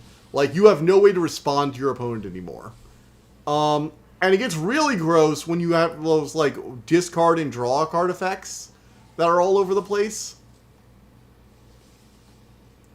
That's the thing. It's not necessarily... I don't feel like it's just the fact that Narset is dumb. I feel like it's just that there's so many dumb things that she enables that there's no way for it to be balanced, you know? I'm trying to find out if there's another way through here, but I think the exit I found is the only way. It's the reason that Hull Breacher is banned in Commander. Because it turns out if you lock down the ability for your opponent to look for stuff to counter you, all you end up with is a lot of games where you just say, well, I didn't get it on the one draw I'm allowed, and even though I have ways to get more cards, you're not letting me, so pass. They've actually been playing around with a lot of hate cards like that I just really don't like. Like, now there's stuff to stop you from looking in your library, too. If you drop down, what is it, Narset and Davri, I think Davri is the one that stops you, you're just kind of screwed. Like, genuinely screwed. Because there's nothing you can do about that. Aside from pray to the heart of the cards. Pray to Yugi-sama and hope that you get something. Hope you've been nice. Hope you've been a good friend, because apparently cards give a shit about that. Actually, that's one of the things I've noticed about, like, old Yu-Gi-Oh! A lot of the decks, like, you see, like, in the Yu-Gi-Oh! Show, a lot of the decks are kind of funny, because I feel like when the villain fights anyone who's not the hero, okay, they feel like they have an actual, like, competitive combo deck that's going off every turn. What was it? Like, have you ever noticed that? Like, in the Yu-Gi-Oh! Anime, you would see, like, what was it, that guy, the guy who ran, like, the Society of Light, or you would see, like, darts, and you'll just see these guys whip out, it would be good balancer if her minus wasn't +1 in value, like, it was just, give a creature hexproof until your next turn. Oh, so, like, if Narset didn't just shut down your opponent's resources, it also, yeah, if it also didn't ruin your resources, where the hell is the exit? I'm gonna drive myself insane. Yeah. If her minus ability wasn't also good, that honestly I think that's Wizards' problem right there in a nutshell. Is they put too many good effects on single cards, and those cards become so dominant. I mean, look at Nadu. Okay, I have a beef with Nadu personally because I feel like it was almost designed. What the hell? I don't think that's. Maybe that is the right... No, that's not the right way. Like Nadu, for example. Nadu has the whole thing where it lets you... What was it? Draw a bunch of cards... It lets you draw a bunch of cards and then put down lands. But the way it does it is by giving all your creatures the effect that when they're targeted, you get to do it. And then it says, like, twice per turn. I'm sorry, that should have been once per turn. And... why the actual hell does it... I get the wording is specifically to give the creatures the ability, but it's so stupid. You should have just said, when one of your creatures is targeted, you get to do the Nadu effect. And that only happens once per turn or twice per turn. But instead, every creature gets to do it once or twice per turn, which means you're not just doing it once or twice per turn. It was supposed to be limited, and then it just wasn't. Like, why even bother with that twice per turn thing? I get that it's supposed to make the combo more limited, but if you can pull the combo off twice, you're gonna pull it off more times. Ugh. The other person on Twitch is just watching this. It's like, wonder why this Elden Ring streamer is talking about Magic the Gathering so much. Hey, Twitch person. If the other person on either Twitch or YouTube, yeah, it's Twitch because I have the YouTube thing open. Nobody else is on there. So, random person on Twitch, what do you think about this Magic the Gathering discussion? Do you play? Is this some kind of elevator or something? No life ahead. All the handling, 2 fingers, blah blah blah.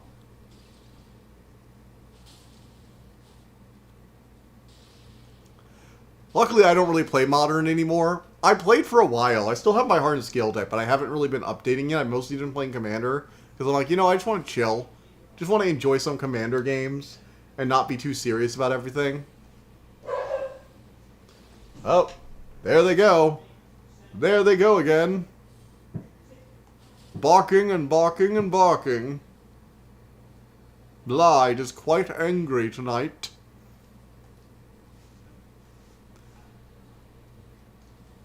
Oh, an item I haven't picked up. Is this a way I haven't gone yet? Have I not been this direction? No, I think I have. I'm nearly positive I've been this direction. Yeah, I've been this direction. For a brief moment, I saw hope. And this is where I fought the hippo, right? Think. No, this is where I fought that bear. Okay, I've already killed that. This is like behind that tower. Good gods, where do we even go from here? Frickin' hell.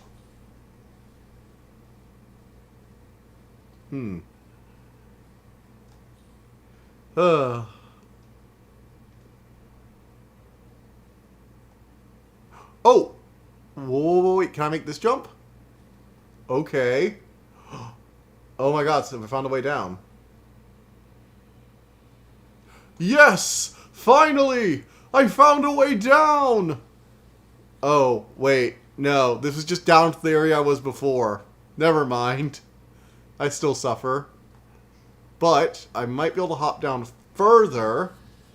Like this. And then... Oh, no, I've been here before. Well, oh, shit, oh, shit. Yeah, so this is the area I was at. I finally got back here, which is nice, but I killed myself again. I'm so glad I do not have to level up, like that I already got to the level I'm comfortable at. Because if I were trying to level up right now, and I kept well, to be fair, I probably would have spent those runes already, but, you know, it's kind of funny that I'm just walking around with a bunch of runes and not giving a shit. Okay.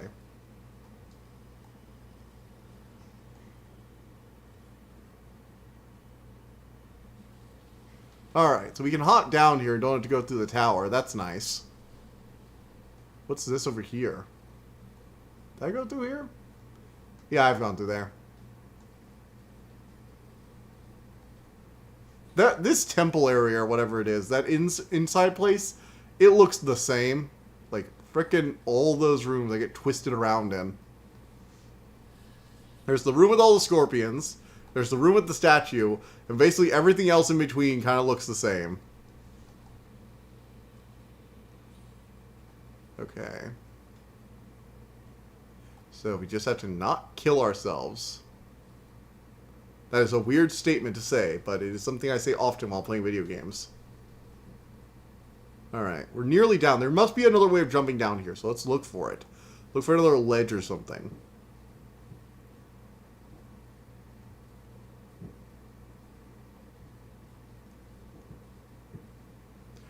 Wish there was a way to, like, jump over to that frickin' Michael's Cross is, like, right there. When you can, like, see the next area, and you're just like, how do I get there?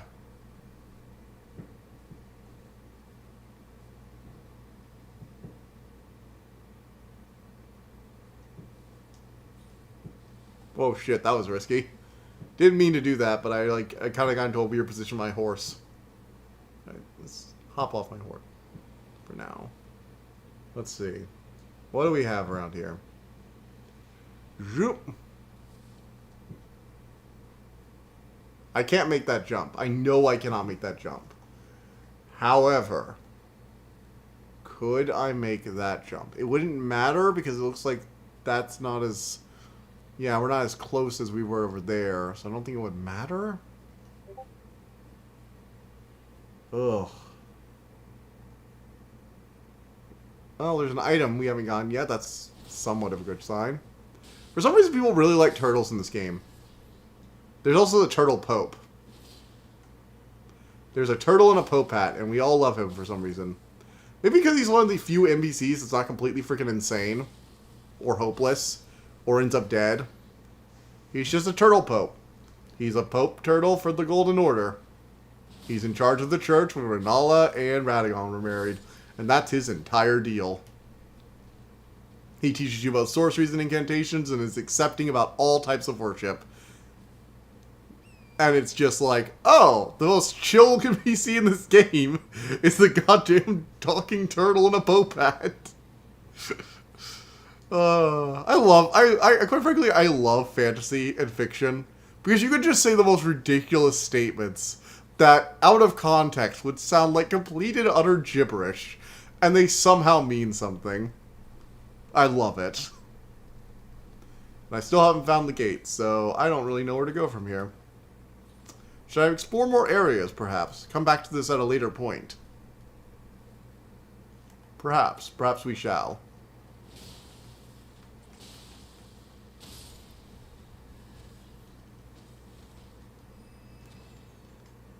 Vomp.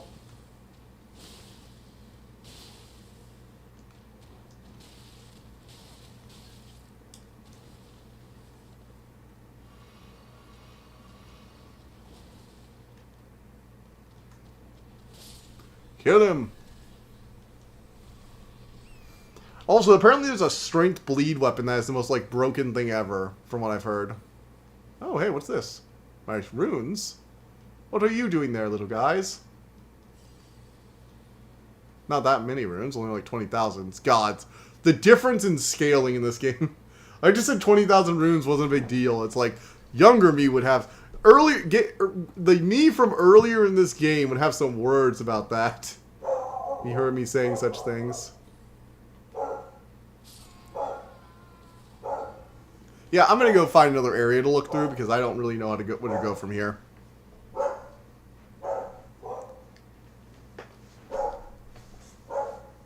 I might have to look through a walkthrough for that eventually, but not right this second. There's gotta be other areas I can go to. Look, there's this whole area over here. Let's try and find a way to go over there. Oh, the dogs are barking. They're barking. The fireworks are going off and the dogs are barking. Okay, so there seem to be some other buildings. Maybe I can go like around this thing to the other side and find a way through. Hey, look, there's more to this library area. Cool. Well, as a dragon librarian, I am very on board with magic libraries. If only these shadow enemies would stop firing Mesmer's orbs at me. Mesmer, can you not make the most annoying fire incantation? And you just know when you get a hold of it, it's not going to be anywhere near as good as it is when the enemies use it. I find that's like a regular thing. Like, enemies can hit you with some attacks, and then you get the spell yourself, and it just misses all the enemies. Which, you know, maybe it's targeting maybe it targets based on the player. That's fair. But also, don't give us useless incantations that can't hit shit. Sorry, that's been building for a while. I think that's been building since, like, Dark Souls 1. There's always the thing though when like you have like the thing that only works as well as it does when the enemy has it. I think one of the things that really annoys me is like Gideon. So one of the things that like Dark Souls 1, 2, and 3 kind of had were weapons that could cast spells as their heavy attack, which I really liked. They were sort of like they were basically catalyst weapons, so catalysts that had like a decent basic attack, which was cool. They usually had downsides, but for hybrid casters, they were really, really nice to have in the offhand, especially in Dark Souls 2, where you had this really good sword that could cast sorceries and fate and miracles, and it was also a decent straight sword. So if you're doing like a power stancing straight sword, oh no, oh shit, not this thing again. Oh no, no, no, no, no, no, no, no! Run for my life! Run for my life!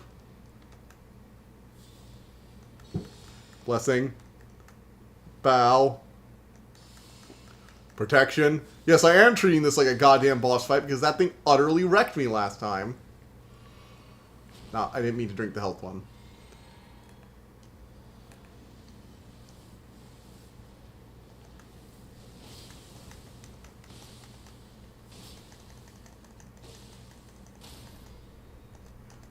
Frickin' yes! You do not get to attack me, I'm sorry. Whoa, you're gonna pull out those little daggers of yours and spam them? Yeah, no, you don't get to do that. Only I'm allowed to R1 spam in this house. Ugh. Yeah. You know, I actually did some PvP earlier this week a bit. And I've decided that I kind of only like doing PvP when it's in the Coliseum. Because A, your consumable items restore when you leave the Coliseum, which is nice. so you don't actually have to use up any consumables and go farm again, or use them up and then run out if it's one that doesn't refresh. And also, people can't gank squad you. Look, I know that a lot of people who play Dark Souls and Dark Souls 1, and all the Souls games, there are plenty of people who play them and hate invaders. It's called, you don't use the Ember and you don't use humanity, okay? This whole, you're only allowed to invade if there are co-op people there. So it's like, oh, so I'm only allowed to go into PvP mode if I'm going to be 2v1 by someone who can password someone who's over-leveled with in-game gear. Thanks for that, From Software. And also, they can summon additional people when I invade them, plus they have a chance of summoning a blue phantom to help them 3v1 me. I got, like, 3v1'd in a PvP duel the other day. And there are these people that are clearly just sitting there waiting for PvP duels, but they have their over-leveled phantom with them, and I'm just like, I'm sorry. I should get a buff or something if there are 2 people. Like, bare minimum. It's ridiculous. Why is it that you don't always have the right? Good luck required ahead. Liar ahead. So I mostly just do PvP in the Coliseum. I've tried doing some invasions, but the gank is so... There are just so many gank squads. People just trying to farm runes by killing people. It's ridiculous. Like, I didn't believe people when they said it was bad. I'm like, yeah, but every Souls game has had some bad actors in PvP. There have always been twinks. There have always been really cheesy, annoying build strats. There have always been people who have used the ability of the host to get some areas you can't. Like, there have always been those a-holes, you know? And, like, every Souls game has had those a-holes.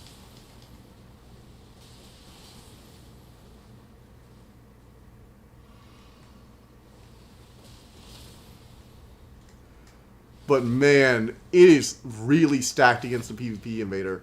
The best case scenario for you is you enter a world where someone's using the taunting tongue that lets PvP invasions happen normally, and they don't have the blue summoning item on. But considering basically everyone who does multiplayer has those items, it's not likely. Possible. Occasionally you'll enter someone who's actually there, but at that point you might as well just go to the Coliseum. Because as an invader, you generally already have less flasks. That's the thing. I don't understand people being like, invaders need to get nerfed. I'm like, dude, we get like 1 or 2 healing flasks in most game. You guys get all the healing. You can just like tank through our attacks. And in most games, there's a way to turn it off. It's just don't use whatever turns on the PvP. It's different in each game. Like, Dark Souls 2 is the only one I think that didn't have any PvP off switch, which, I liked. If you got PvP invaded, you dealt with it. Because it's a part of the game.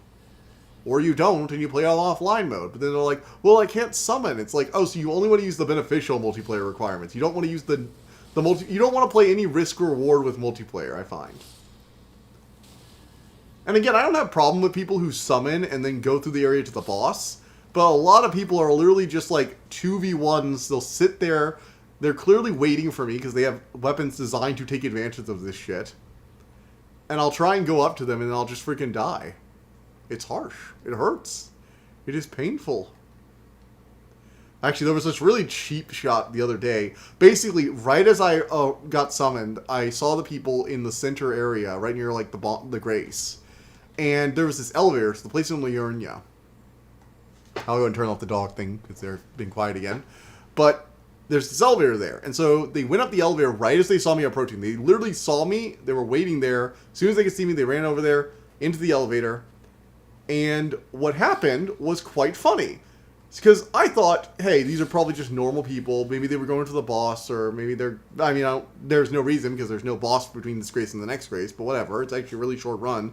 The only people who would be there would be people who are just laying around the area.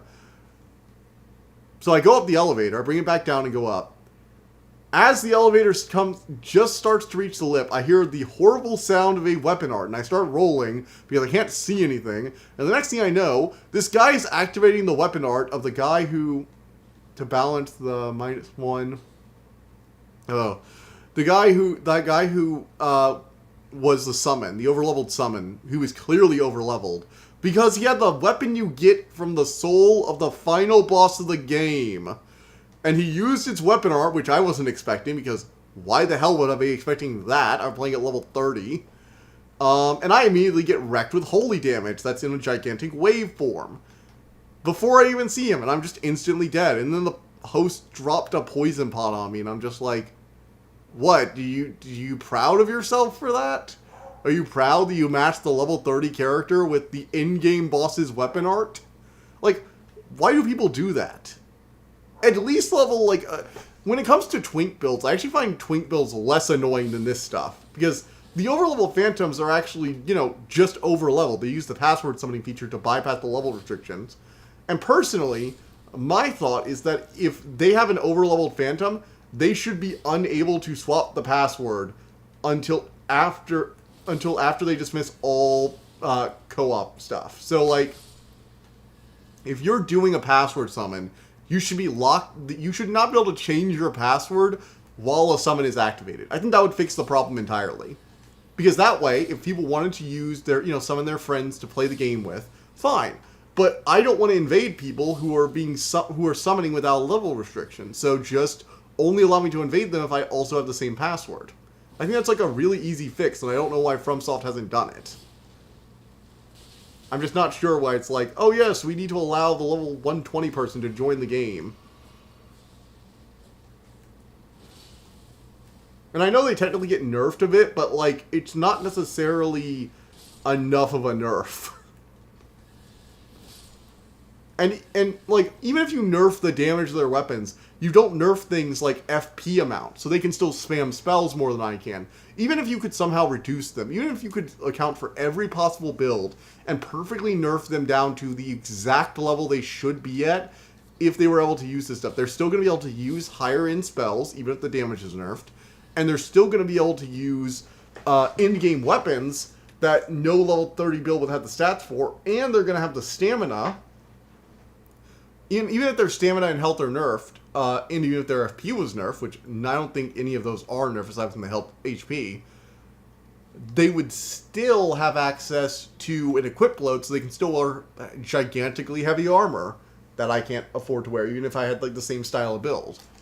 It's just, I don't understand. If you want the password sharing, fine, but you don't get to like gank people to death while you're doing it. It's weird too, because I generally just think of PvP as something that happens. You get invaded, and you decide that you're either going to fight the invader or you go. Plus, invasions are so heavily put on the host that it's not even funny. Like, even in Dark Souls 1 and 2, well, maybe not Dark Souls 1, but I know in Dark Souls, like, 2 and 3, you could literally just get to a fog gate. Like, if you can choose to fight the boss, and that will end all hostile PvP players. They'll be sent back to the world. So it's like, why is this a problem? Why did it need to get nerfed this hard from software? Oh my god, more barking. More fireworks. And yes, I can summon lightning. Like frickin' Zeus. Hello, Blade. Welcome back. Blide. Ooh, we can just jump across. We can jump across the bookcases. Thank you, FromSoft, for the jump button. Yay, jump button. Gods, I will never get tired of having a jump button in a From Software game. It's not something you take for granted.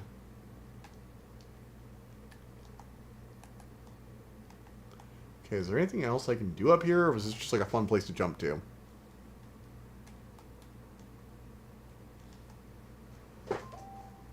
Nope, there's nothing over here, is there? Damn. That kind of stinks. Oh, actually, wait, there is something to jump to. And we can guess, come up here, and here. Hey, look at me, finding hidden secrets. So like I said, I'll buff my Spirit Ash some more. Huh. There is a ladder over there. How do I get over there, though? Ah, the eternal question. How do I get there?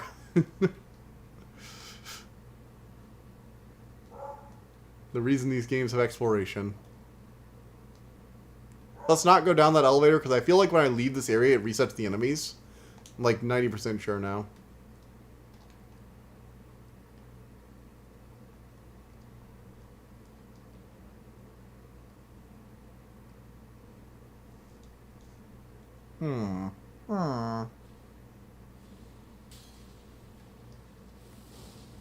Okay. You little shadows. You are like These dark corners with these shadow enemies, I swear. I overlooked them.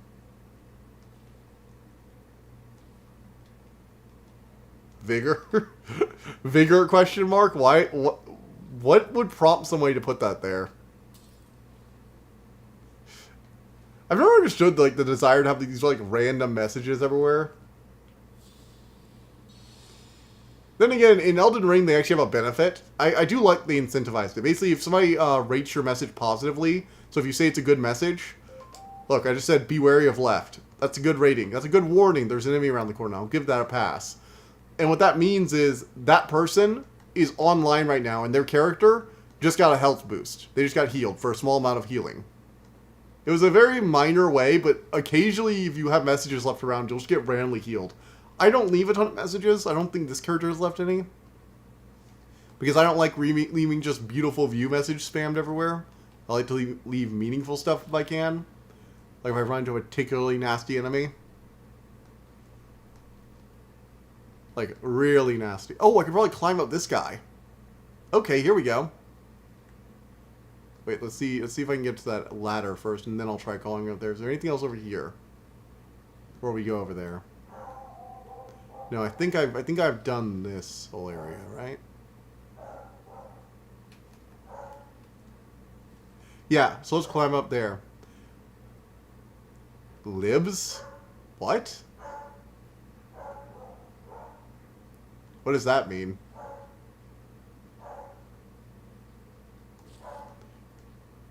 What's with this guy just being like bent over? Jump. Oh my gods! Look! Progress! Oh my gods! Touch the cross. Carved words would coalesce. I abandon here my arm dextral. He left his arm? Wait, that's his arm? Mikola, what are you doing, buddy? What are you doing, Mikola? Also, why did you rip off your own arm in this random room? Summoning pool is now functional. Oh, and you also have to turn the PvP on. I forgot about that, too. It's like they have so many extra steps to opting into PvP that it's just like, why? You only need like one or two.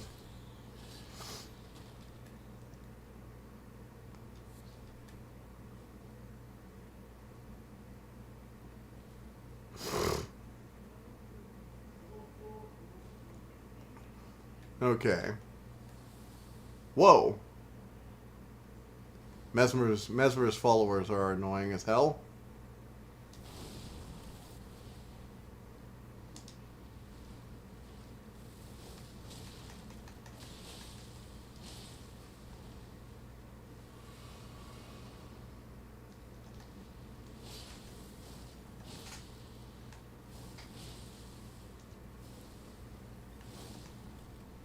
Yes! Got it!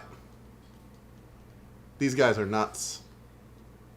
I gotta admit, Mesmer's soldiers are probably some of the toughest ones. Fire damage is, well, usually pretty good unless you're in the rain or water. And honestly, their variety of attacks, their speed, they're good at melee, and they have decent magic or fire damage. Plus they can augment their weapons. Like, damn, Mesmer. You probably have the most competent force out of your siblings, which is fair because Marika apparently gave him an army so he could lead a crusade, not so he could sit around in a palace on top of a plateau. Looking at you, Ronnie. Got all those soldiers working for you, guarding the royal manor, and it's like, yep.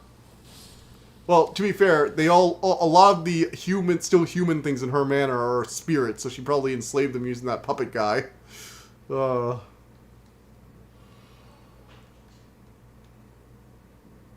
do we have here? Liar head. Oh, somebody probably said there was an invisible wall. I check regardless. Because I've actually met people who put liar ahead in front of invisible walls. Just to ensure that you can never trust anything anyone says. I don't trust anyone. Not in this game. That's how Miyazaki murders you. You know, the secret right scroll, what is that? Let's see. What do we have here? I'm guessing it's a key item? Learn about the secret Few can decipher the scroll, which describes the secret rite of the divine gateway, which is said to found in a tower enshrouded by shadow. A lord will usher in a god's return. The lord's soul will require a vessel. Okay. Interesting. So Miquella's going to be, like, reincarnated or something? Is that why he shed his flesh so he could go full Ronnie? Why is it that America's only two tolerable children both decided to say, hey, the Golden Order is inherently horrible. Let me destroy my own frickin' body to get away from it. Seriously, when your belief system is this, was making all your children literally kill themselves to avoid it. Then again, we know from the Gold Mask that the Golden Order is inherently flawed, because apparently America is no less flawed as a god than we are as a mortal. Go figure. It's almost like someone who became a god is probably just as infallible as a human being they were before. America. You know, actually, there's one thing I still don't understand. Why did America break the Elden Ring? Like, legitimately, I don't actually know that. I think there's a reason, I just don't know. Maybe it was told to me and I just didn't understand it, but I actually don't know why she did it. Because, like, yeah, things weren't great, but why did she need a new candidate for godhood? I mean, America was immortal. She had literally bound death to her shadow, who acted as her personal Grim Reaper, so she could basically just tell him not to reap her. And, I mean, I don't really get why would you do that? Because the Golden Order wasn't perfect, but it was clearly winning. Like, it basically ruled the lands between. Rennala was your only real challenger, and you broke her heart. So, you know, good job on that. She's now moping in her palace for the rest of eternity. That also dealt with the Carrie and Glinsko schools, because they just boarded up their walls and wouldn't let anyone in. So they were basically a non-factor, and you won. And then the shattering happens, and it's like, what the hell? America, why break the ring? You were chosen by the greater will. Then Radagon's just there as our other half, which I guess people are going on about how like Radagon and America are the same person, and it's like the big secret that was initially discovered in the game's release. Was the big twist midway through the game when you figure it out with that using the miracle on the statue. And it's like, okay, so Radagon isn't chained up, but Marika is, and Radagon is trying to repair the Elden Ring, which Marika broke.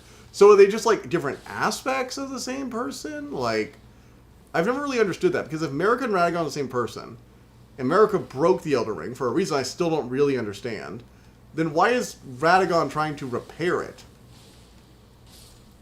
Wouldn't he like that it's broken? Or did they regret it? Because Marika's still being punished. And whenever they're in Marika form, I guess, she's, doing the cross T-posing thing we see on all the statues, where she's chained up by the holy magic or whatever. But Radagon's there bashing his sword around. So, I don't really know what the deal with that is. It's odd. At least in my opinion it is.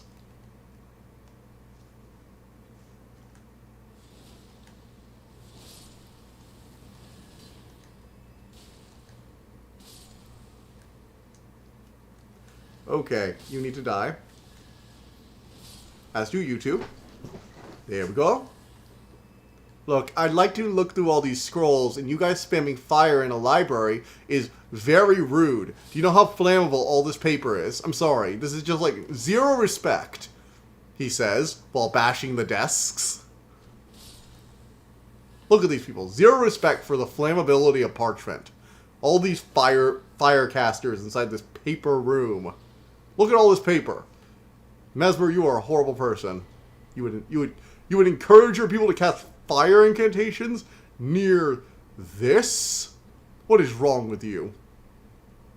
Oh. Cool. This kind of reminds me of the hospital, the DLC in Bloodborne. What is it? The Clock Tower Hospital or whatever? With Lady Maria? Yeah, the Astral Clock Tower. That's what this reminds me of. Kind of cool. I like it.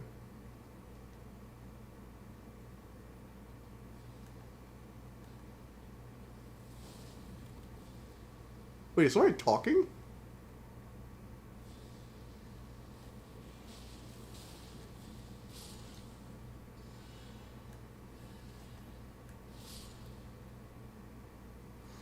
Where's Freya? Take it slow.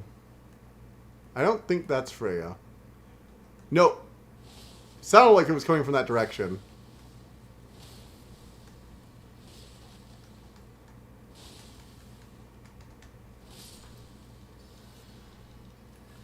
That guy I should have taken out first. I actually haven't seen that happen before. I don't think I've seen many enemies try and heal until the DLC. Like, yeah, they'll have NPCs that'll use an Estus Flash, but hiding an enemy that's gonna spam a healing spell right there is actually kind of cool.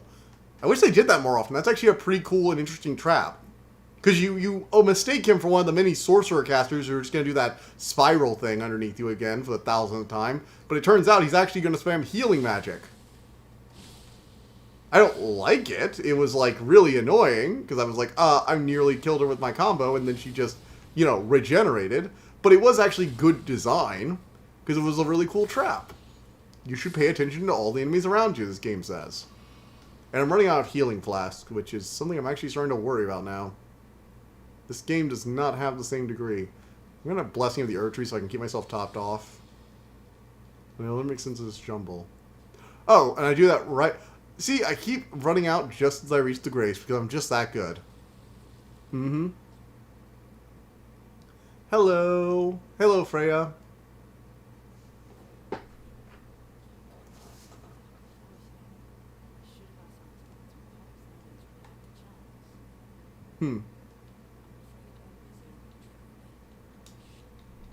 Is that all you're going to say? Yeah, you're busy. Got it. She's busy, apparently. That kind of sucks. Wish she wasn't. Alright. Let's go. What else to do? What else? Fall down the stairs, it looks like. I'm actually going to kind of explore for a bit before I go Rest of the Grace, because I don't want all the enemies I just killed to respawn right now. I'd like to look around just a little bit more. Make sure I didn't miss anything. Oh! Another revered spirit ash. Cool. Seriously, what is this thing? This carcass? It looks like the, what was it, the deer? The spirit deer we killed in, the underground area. Underneath Lingrave, what is it? God, I forget what it's called. But it's where all the beastmen are. And you see that big old area, and it's like, yeah, what is that giant spirit animal? It looks like it was one of these a long time ago. The corpse looks a lot like it, at least. And they were worshiping it, and we can go into its dreams or its dead dreams and fight it. It's interesting. We actually don't think we ever see anything outside the two bodies that we find. First in the Nextella area, and then the... God, I forget what the other one is called. Oh, also, Blade isn't barking anymore. So, this is where those things came from then, maybe. Maybe. We'll see. We don't know that for sure yet.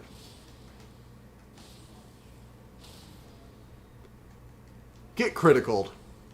I love how jump attack, swing immediately ends in a critical stab. That's great. When you poise break an enemy so perfectly, you feel so good. Alright. Let's explore up the central area. And see what we find. You should clean your sword off. It gets rusty if you don't wipe the red stuff off. Dude. The red stuff is, this. Hello.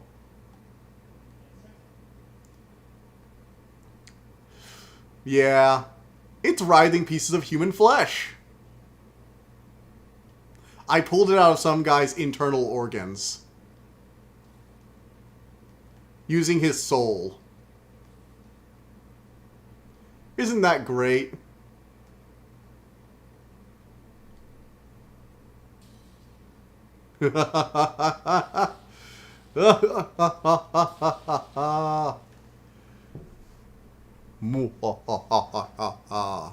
Ooh. Die. So we have a stake of Marika, which means we're gonna have a respawn point here. That means there's something dangerous in here. What do we have here? No healing. Only I am allowed to heal. And I heal over your corpses. I think this is going to be like a boss or a mini-boss if I get too close. We'll see.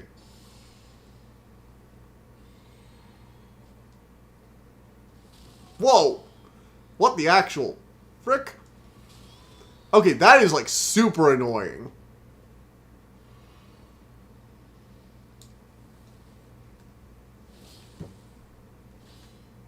Oh shoot.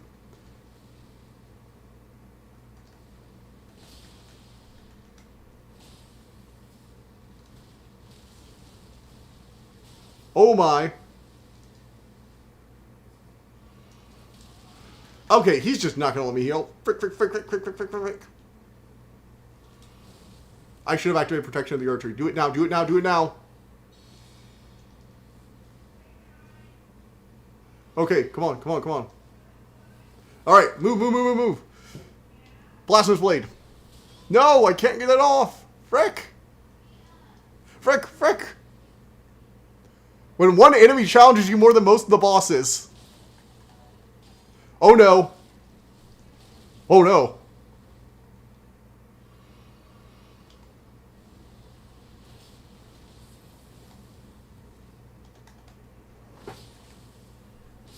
Oh man, I got it, I got it. Yikes on the timing. Oh. I didn't see the message. I've been focusing on the YouTube one, and I have the other one open all the way on the other side of the screen. Ugh, I missed that one. I'm sorry, Libs.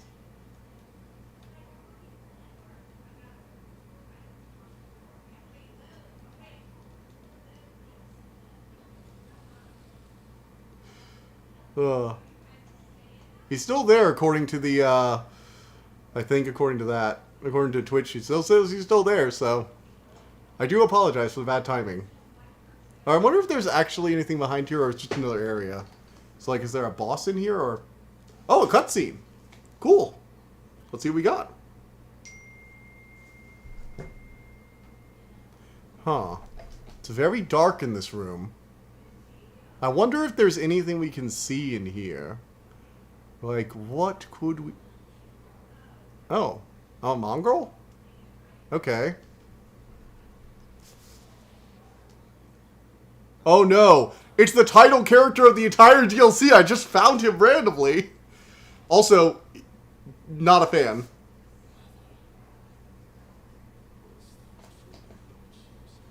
So he is a child of America. Okay. Also, Snake. Ew. Nope, nope, nope, nope, nope, nope, nope. Seriously, is he Rykard's brother or something? What is it with Rykard and him and their snakes? Oh. Fuck. I mean, technically, I'm still graced with gold at the moment. I can still see Grace. I'm still graced. Yeah, he's definitely Radagon's kid. You can tell by the hair. Oh, shit. Whoa! Okay, he didn't waste any time. I'd like to just top off my health bar real quick. Oh, gods. Can I even get the freaking Mimic Tear out? Holy shit. Okay, so that happened. Damn. Mesmer has, like, 0 chill. Like noon. Holy shit. Oh my gods, oh my gods, oh my gods. Oh shit.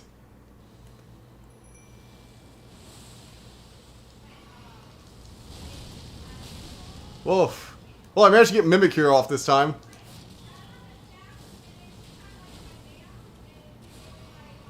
Alright, got up to full health. Leave off his health with the Black Blade. Let's see if he can rot.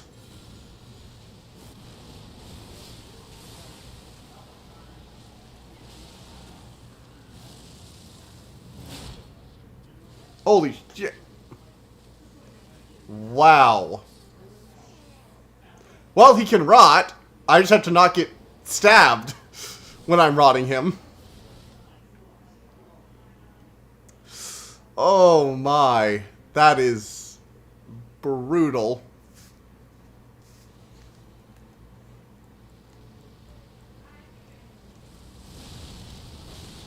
Okay, I really need to get better at dodging that. Holy shit.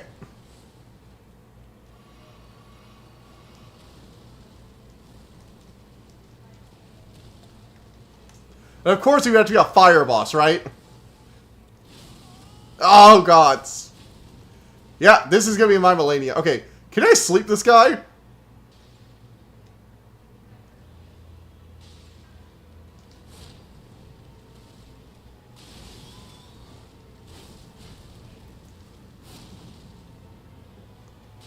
Come on, is he immune to sleep?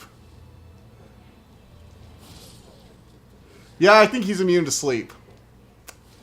Well, that's not a good thing. Oh my. So, see, compared to Rilana and if you had to choose a boss that's a lot more like Melania, I'd say it's Mesmer. He's wicked fast, comes at you real quick, which makes summoning or doing any buffing really annoying. Bosses that don't give you time to buff are actually the hardest in my opinion.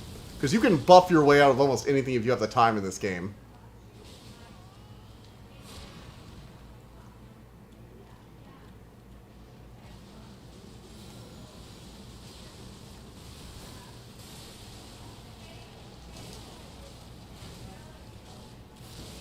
I can barely see with all the particle effects everywhere. Holy shit, man.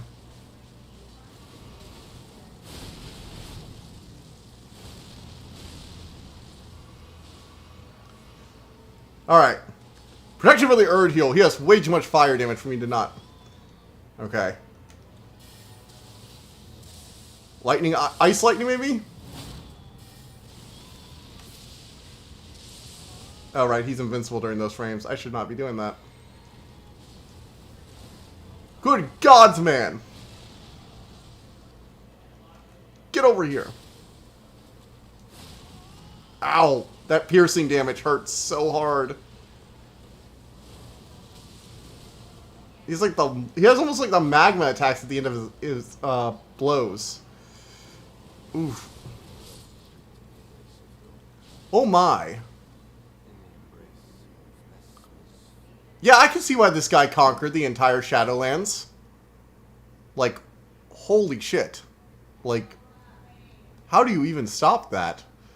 Well, I beat Melania, and I didn't think I beat her either, so we just need to use our fragments and empower ourselves with the blessing of the Erdtree. At least we're not using the blessings of the Dung Eater.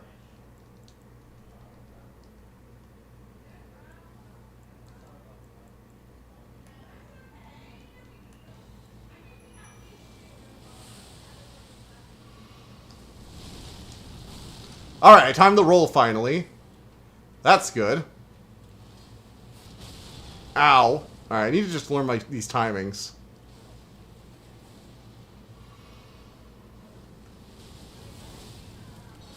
Alright, I've given that.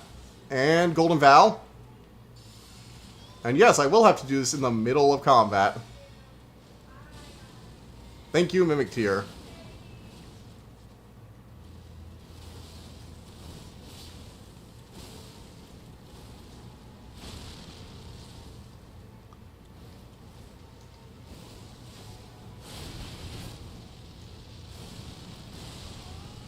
Well, I'm getting better at dodging him. Which is something I really can't say for Melania. I still suck at dodging her. Also, giving Starly Aeonion a Mimic Tier is amazing.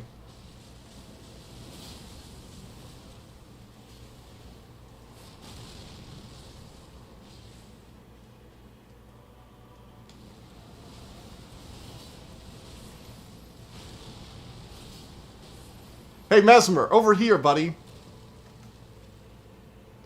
Oh no. Oh no, oh no. Phase 2. So what's he gonna do in phase 2? Let the snakes eat him like Rykard did?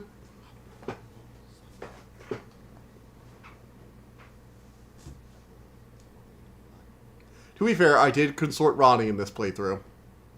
Lightless is kind of what I was going for.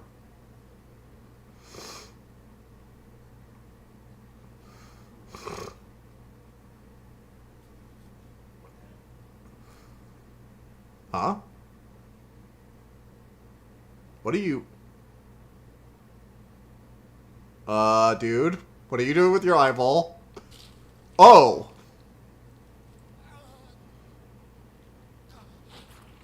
Oh my. Wait. Is that a Shabriri grape? Is he about to become a Lord of Frenzy? Because I do not want to deal with Frenzy in this fight. Oh, it was a relic. It was like an eyeball. Like, was it some kind of inhibitor? Did he inherit, like, Giant's Flame? Like, burning the Erdtree kind of stuff? Or... Oh no. Why is there stuff moving under his cloak? Oh no. Oh no. Davis does not like... Please no, no snake. Oh, why is it always snakes?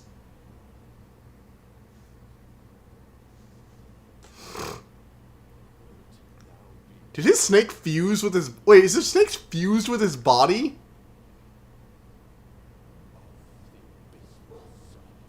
You are one of the serpents. You did this thing Rykard did. These must be like the same type of serpent that Rykard let eat him. Holy shit, we don't have Serpent Hunter! We do not have Serpent Hunter in this fight! Does Serpent Hunter even work on him? Probably not. I probably should not have been healing there. That was a bad move. Oh my. Is that just an entire health bar gone?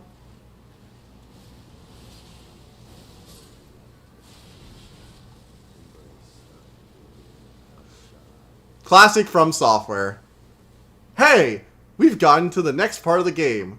Cool. Oh, sorry, phase 2 time. Wait, phase 2? What do you mean phase... And now you really suffer. Burn. And then a giant snake comes out of nowhere and tries to eat you.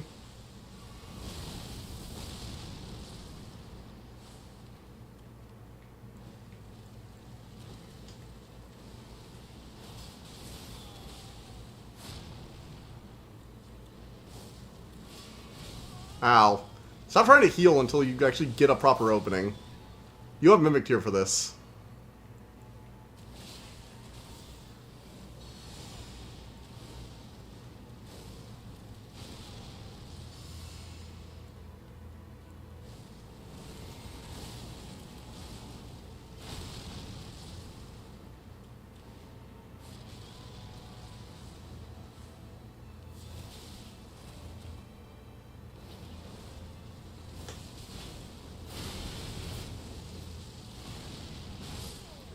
Damn it. Alright, also I should probably swap off the Great Sword that's a flaming Great Sword. I mean, he probably has good fire resistance, but like... The Blasphemous Blade is good healing if I need it, so I should... I'm gonna keep it. It's decent healing. And also, dodge or nothing.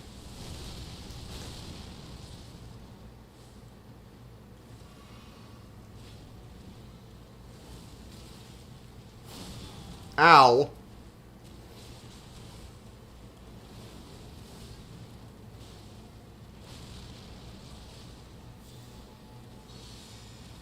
Does he actually prioritize the guy buffing? I actually can't tell.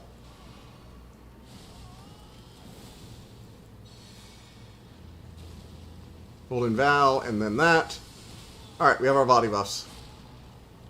And I think I caught that in my, my NPC in there as well.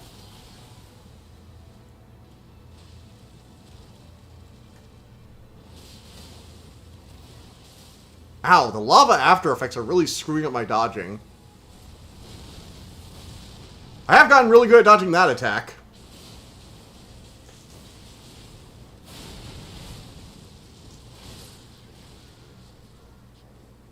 But sometimes my screen just becomes a blur of red and I can't see shit. And then I'm just like, oh, okay, I guess I die now. Because, oh, I'm going to scream. Let's see. Maybe we need to, like, not have gargoyle. Maybe let's not have the black blade on there. The black blade is not doing well for us. Let's see. Let's remove the black blade. Do we have anything else that can hit him? He's a really fast, agile boss, which means a lot of spells aren't really going to be great additions at the moment. My large equipment of fire spells that this build has probably aren't going to help either. He probably gets decent holy resistance if he's a child of America. Shit. I mean, Black Flame will do decent damage because it always does. Percentage damage is good like that. But aside from that, I guess... Ugh. There's not really any good single target stuff here. Hey, let's give urgent heal. At least then my my little friend will be able to do good work. My little mimic tier that I have to like perfectly dodge the first attack to get him out. Otherwise, there's just no time. I do respect a boss that makes you actually have to work for your buffs. Too many bosses in these games give you plenty of time to like buff up and just like one-shot them. And I have no respect for a boss like Moog, where a sorcerer build can just do whatever the fuck they feel like.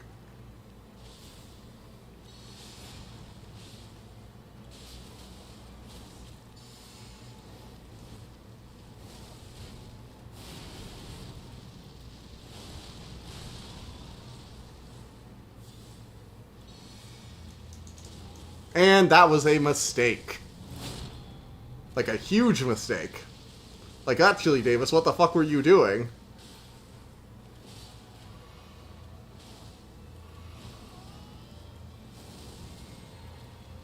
Alright, Wondrous Physic, let's go.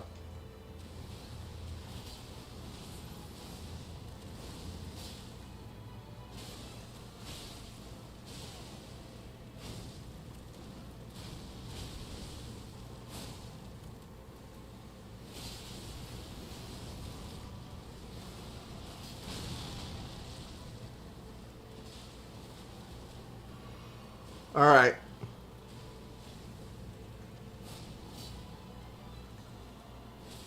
Alright, phase 2 again.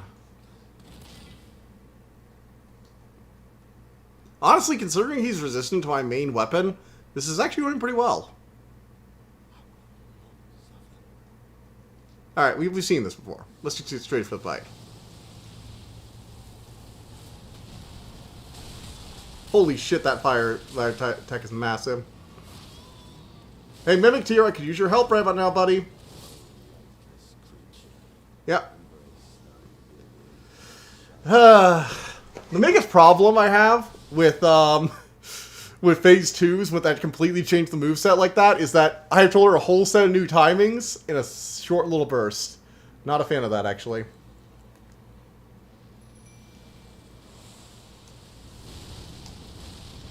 Brief delay before the roll. Heal up. Get back, get back, get back.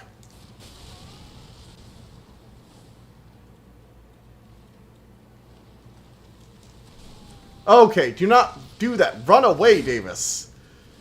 Ugh. Come on, Mesmer. Don't be like this. Don't be a orphan of Kos or a Melania. To be fair, he's easier than Melania. It took me more attempts than this to get to Melania's second phase. At least he doesn't heal. Again, healing and sling, it's fine when players do it, but it's cheap ass when bosses do it. Wait, what? Why did you just stop for a second? I don't trust him when he's standing still.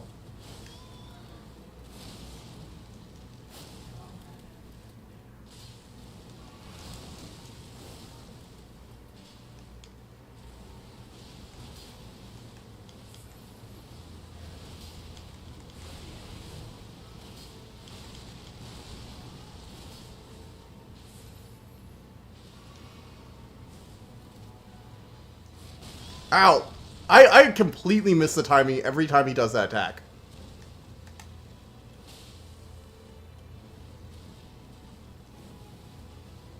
I wonder if he's the kind of boss I would like completely own my sorcerer build.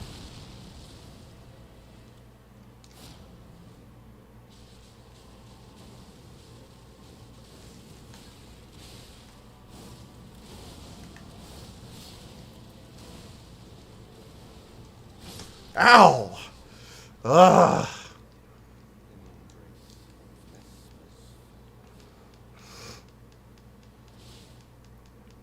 Well, that hurt. Like a lot. Specimen Storehouse. He's a specimen. You know what? He is one hell of a specimen, that's right.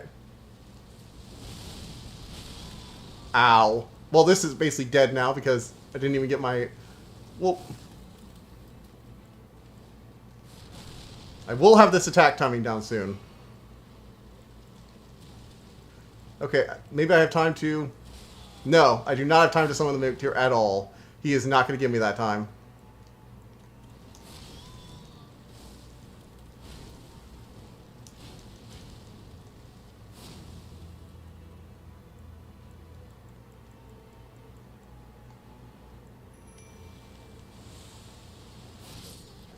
I tried it, but no.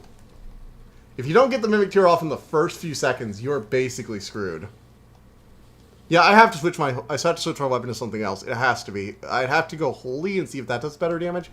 Well, the other blade is Holy, so let's go to the Goblin Black Blade and try that. Get the Mimic Tear out the moment we start, though. Alright, let's do it.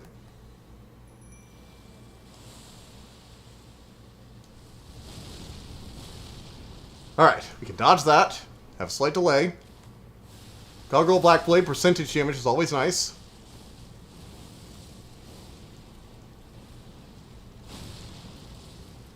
Run back to the Mimic Tear. Don't let him catch you alone. Dodge the Firebolt. Dodge the grab.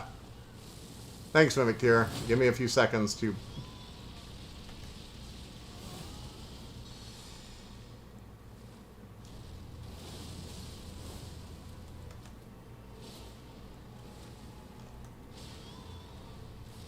Buff. Maybe I should just buff myself before the match. That way I at least have the healing active all the time. I don't have to worry about that not being active.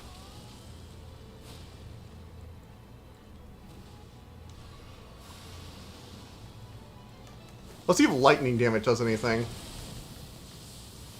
Not really that impressive, honestly.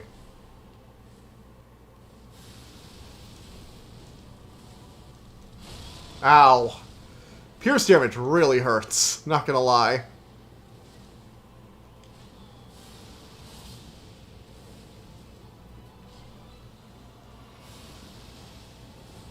Although percentage damage is nice.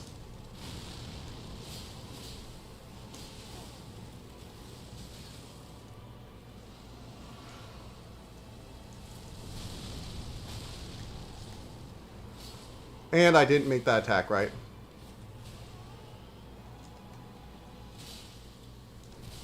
Oof, I rolled too soon.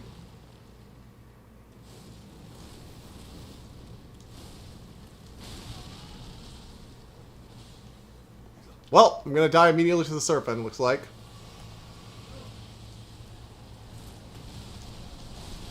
Yeah, I just have a hard time getting away from that.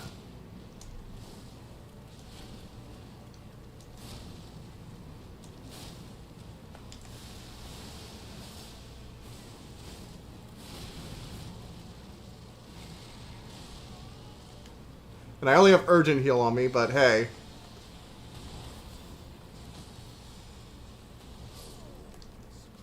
Yeah. I tried to get to Urgent Heal and I actually got to the first thing. Shit. Ugh. Mesmer is kicking my ass.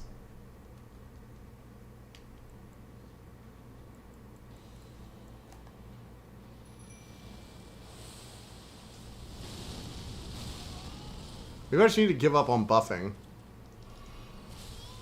Yeah.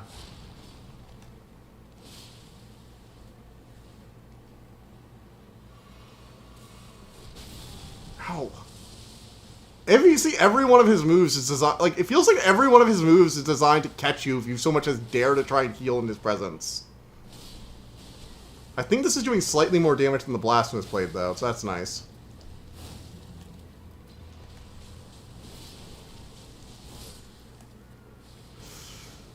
Frickin' hell. Also, how are we graceless? Well, We did burn the Erdtree to the ground, I guess. Okay, fine. We're graceless. Whatever.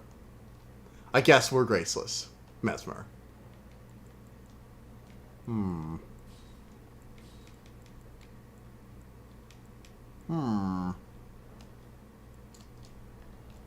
Let's get rid of the Ritual Talisman, because we're not staying at full health in this fight.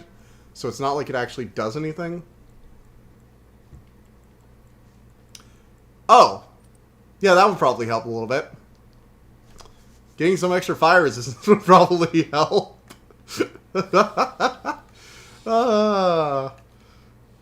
Sometimes I forget that I have all these situational things just packed away, ready to go.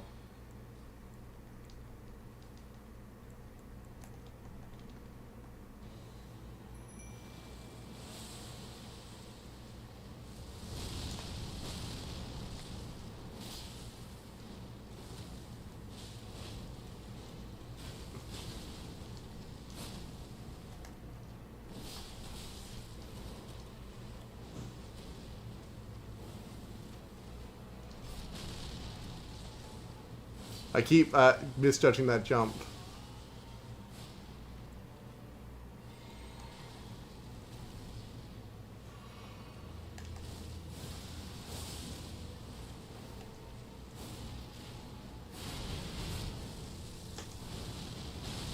Oof, the spears. I was off in the spear jump.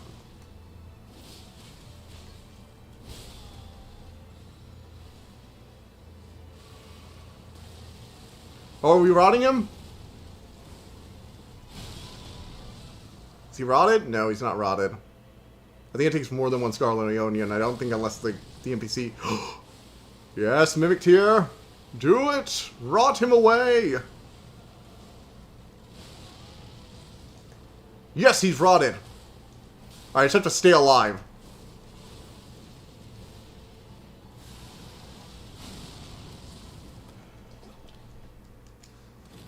Okay, I need to not die from the serpent attack.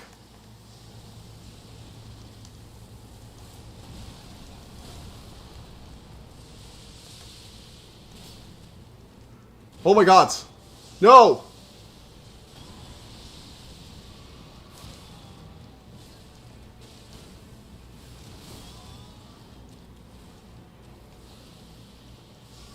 Oh shit! It's like Bloodborne! But worse! Oh my god! How am I supposed to hit this guy in phase 2? He's whipping around all over the arena. It's like he's teleporting. My god, it's like fighting the twin princes in Dark Souls 3. On steroids. Holy shit.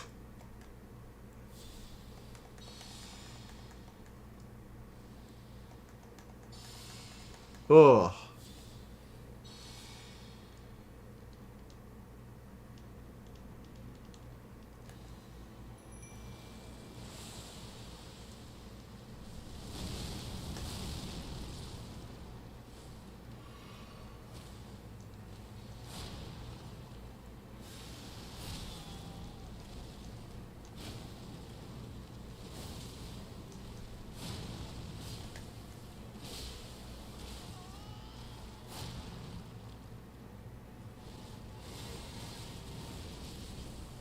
I hate those stupid flames, Mesmer. Your flames are annoying as hell.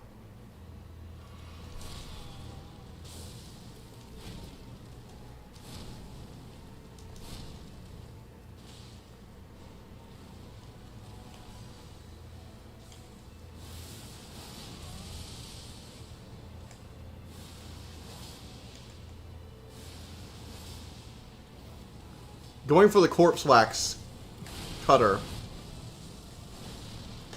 seems to work pretty well.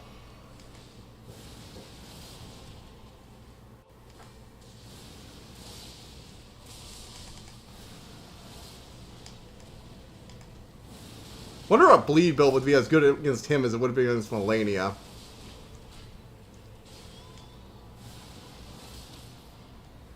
Holy shit.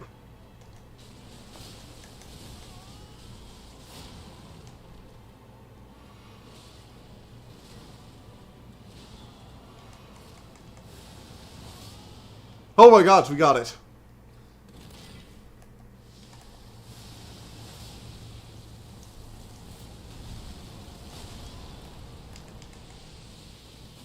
Oh shit. Ah! I got caught by his grab and instant killed. My gods, Mesmer, you were like kicking my ass. This is gonna be Melania all over again. Oh no. I might need to get more scavenge fragments, but I'm not sure if I can get anywhere until I kill him. Because I think that's going to finally let me get through this other part. Or up here? Get to another area. I'm not sure how to progress on this end. So, what do I do? Fuck. No.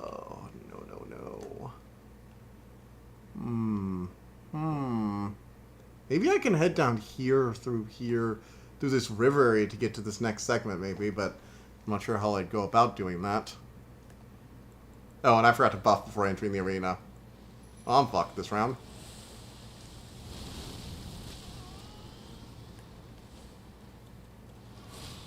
Alright, I should know better than that at this point.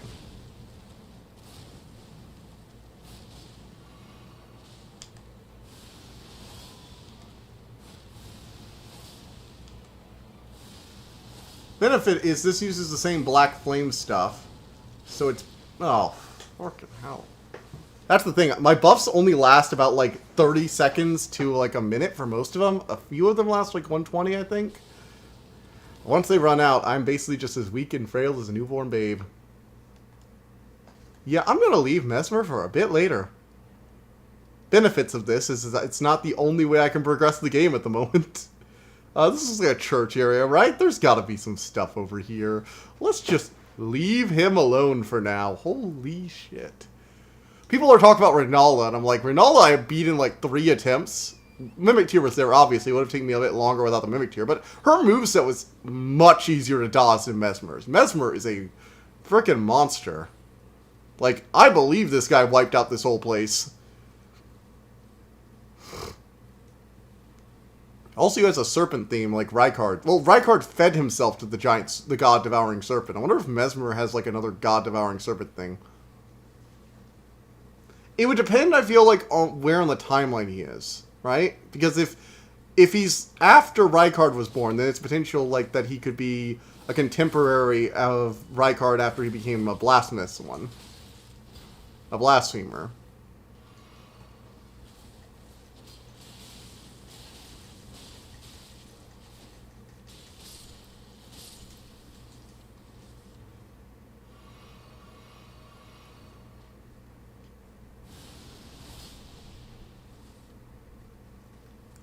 Die. I actually thought I was dead there. I had like a sliver of health left. Ooh.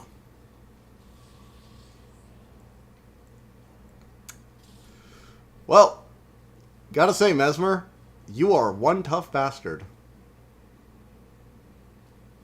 I mean, well, technically Marika was always married whenever she had... Wait, what?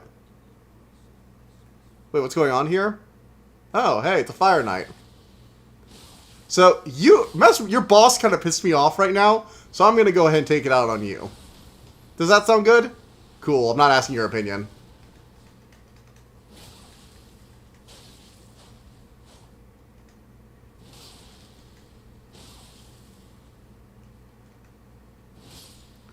Ah, when you're trying to heal, but you have no healing flask left, like an idiot. No, I know I can't evade the frame of Metra. It's really pissing me off. I was hoping I would be able to, but apparently I just can't. But I can stand on these flames just fine for some reason. Don't know why. Well, when Mesmer throws his weird magma fire at me, I'm kind of just screwed. Oh. Well, at least I got to take some of this anger out on one of Mesmer's little soldiers. And I found some new fragments. So that's good. Church of the Crusade. Alright, anything else over here? Let's look around. I mean, I knew that fire... I should have known that fire was going to be a problem going in. I mean, all the trailers showed a lot of burning stuff, but I'm like, the Blasphemous Blade's fun. I haven't done a strength build before. Let's build my entire persona around, like, fire. To be fair, the Blasphemous Blade still did decent damage because it's such a good weapon, but man, did Mesmer just not give a shit. Maybe I should have kept it over the Corpse Cutter, because the Corpse Cutter, I think the Corpse Cutter is a bit more of a lawned up. It has, definitely has a bit lower range, I think. And it doesn't heal me, so even though it does some percentage-based damage, which is nice, it might not have been the best thing to fight Mesmer with. I probably should have just continued to go with the Blasphemous Blade. You know, might want to look around, because I think there's like a strength bleed weapon. Maybe I could try bleeding Mesmer out. Bleed is kind of like the YOLO, I want to beat this boss already now button for a lot of bosses. So it might not be a half bad idea to try and find a way to bleed him out. Oh no, I don't want to fight you, Mr. Twinblade. Not right now, anyway. Let us see.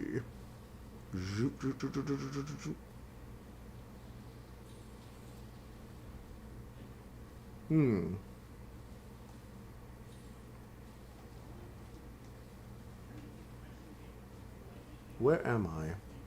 Oh joy, something is combat me, so I can't open the freaking map. I love how you can open the menu to check your to swap your armor mid-fight, but you can't open a freaking map if an enemy's locked onto you.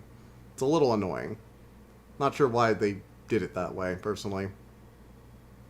So is there any way to get... No, that's just a drop-off.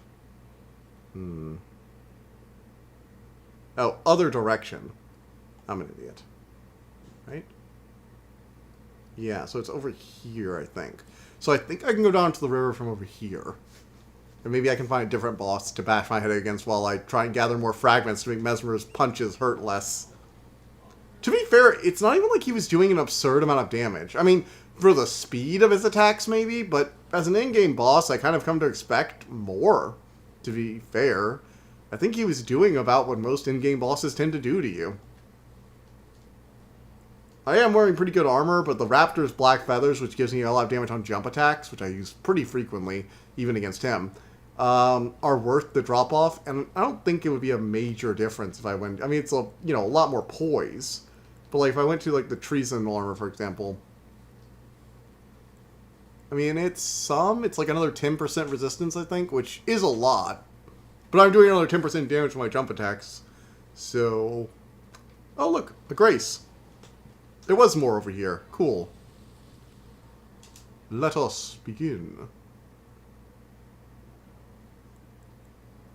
Oh, and I found those fragments from that NPC invader. I think you can get up to Erdtree level 20 from what I read online. I just wanted to know like how many I would be expected to find. It's like, nope, it goes up to 20. To be fair, I didn't even actually have to read for that. I was doing a build calculator for something. And that there was the new Erdtree DLC scaling, because remember it alters your resistances and your and your damage. Doing more damage to Mesmer would be nice. I feel like once I get the fragments, this DLC is gonna be a lot. Once I get like level 20 fragments, this DLC is gonna be a lot easier than it is now. Because my in-game gear will suddenly actually be scaled properly for the area. Oh shoot, corpse flies. Not this spell. Bad NPC. Bad. Casting incantations with a sorcery catalyst. He was using a goddamn staff like a cheater. Wait, is there a staff in this DLC that lets you cast incantations? I mean, that was a thing in like, in intelligence. That was a thing in some of the other Dark Souls. One or two of them had ways where you could use an intelligence scaling for your fit miracle casting, but I don't think there's none of that in the base game. There's an arcane for both. The Dragon Community Seal is really good for faith, but not so much for sorceries. So trying to go pure arcane on sorceries just doesn't really work that well, because only a few sorceries required arcane in the base game. Now there were some that scaled off arcane better because they had like the 2 bleed sorceries. But aside from those, in the oracular bubbles, which required 18 arcane, which you're not investing in, pure sorcery playthrough, really. It's a shame, because I've heard the Great Oracular Bubble is actually a pretty good spell now. Miyazaki, must there always be dogs? Why must you turn dogs into tools of murder, Miyazaki? Why? Ooh, is that a dragon? Davis likes dragon fights. No? What is this thing? It is a dragon! It's an undead dragon? Cool.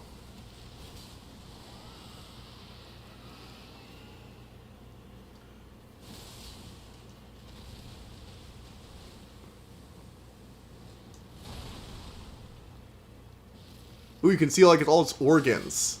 Nice touch from Soft.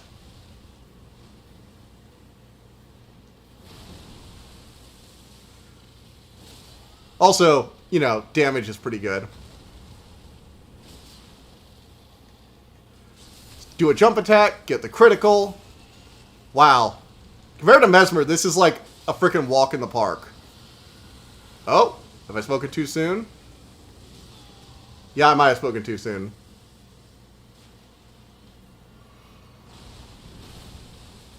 It's gonna flail around a bunch now, isn't it? Ow.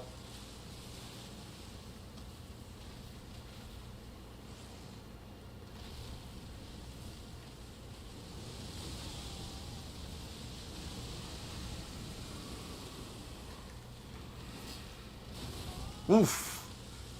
Yikes on that timing. Oh, no, no, no, no. Run, run, run, run, run, run, run, run, run.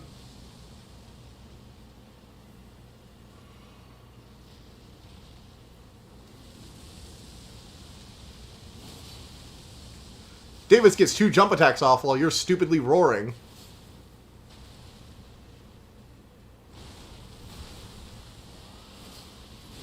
Ow. Okay. You got a free attack off while I was stupidly jumping, so I guess we're even now. Oh, shit.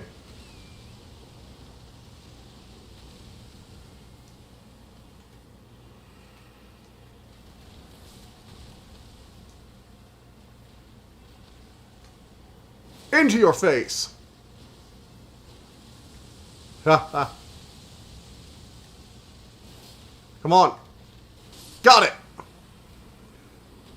I have slayed the Draco Lich. May it rot. How dare they desecrate a dragon so? Not on my watch. Didn't you kill like 12 dragons? Shush, mortal. We have freed it from its suffering. Just like I freed all the other dragons from their suffering. Which they totally were doing, I swear. Okay, so we killed an undead dragon. That was sweet. Yeah, this build is still great. Go up against something that's not like spewing fire everywhere or made of the stuff. And it does its job very well.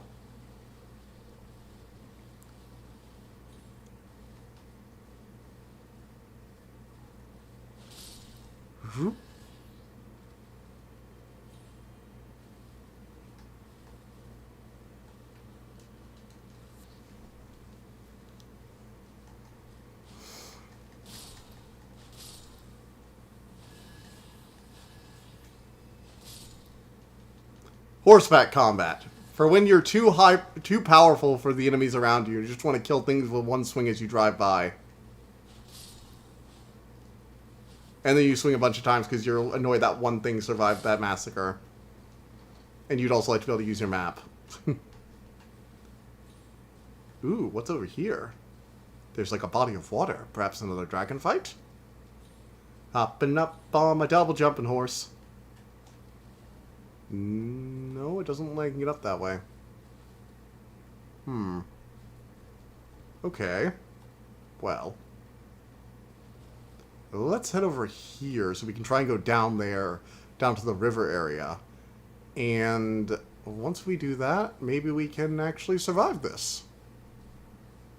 Although I'm probably going to log off after I get to the next site of grace, because it's like 10:30 almost. Wow, it got late quickly. I'm a little annoyed I wasn't able to kill Mesmer, I'm not gonna lie. I'm a little disappointed in myself for failing to walk into a room and instantly kill a DLC boss. Ooh, what's this over here? A building? Perhaps with Erdtree fragments? So I can make Mesmera slightly less horrifying. Yeah, this totally doesn't scream murder basement. Furnace Visage. That was a furnace. Do you mean the things that they put on the furnaces? Is it like a headpiece? Or is it like a talisman or something? There were two of them, so it's probably a consumable, right? Huh. It's odd. The key item for some reason?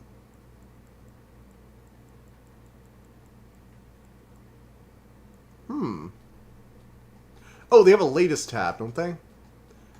Let me turn that on. Let me turn that on real quick so I can figure out what the hell that I just picked up.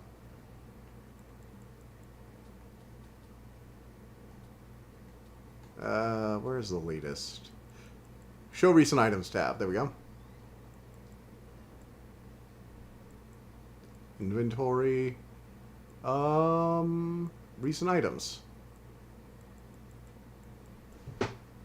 They're a crafting material. Huh. Extremely rare. So I hope these are something you can farm and are not like limited quantity items, because those are really annoying for consumables. Especially if they're going to be used in a pot recipe, because those also require things that you need for other items, so you can't just make a bunch in advance and have them for the Coliseum unless you want to be okay with not being able to get more of them. And I can't get down all the way, can I? Shit. Of course you can't get down to the river that way. It'd be too easy, right? Too simple to have a nice ledge going down to that river area. There's probably a way to... No, there's no way to jump down that. There's no way to jump down all this. No jumping ahead. Thank you for the warning. Huh. Well, that kind of stinks. I was really hoping I'd be able to use it to at least get to a new area. I mean, killing an undead dragon is kind of cool, but... You know, you fought one dragon in Elden Ring, you kind of fought basically all of them. The only interesting thing it really had was the fact that you used Ghost Fire, so it had that weird magic damage fire with the frost effect. But I've already fought a frost dragon before. And it also had the, what was it? What was it, the other thing? Oh yeah, that whole chest explosion thing was pretty cool. Most dragons have an AoE thing, but the way it did it was kind of interesting. It also seemed to come out a little faster than they usually do. That attack usually does, so that was cool. You also didn't have to fly away, which meant, you know, you can get tricked by it the first time. But aside from that, he basically fought standard dragon repertoire. Didn't even tail smack me once. Alright, don't run off the edge. Ooh, an ailment talisman. What the hell is that? Oh, joy. What the actual hell? Oh my god, that's actually kind of interesting. That is a very weird item. It raises resistance to the last ailment suffered. So the last status effect you've been given, it will aid you. So imagine, put this on a boss that specializes in that, and you can just bash your headache.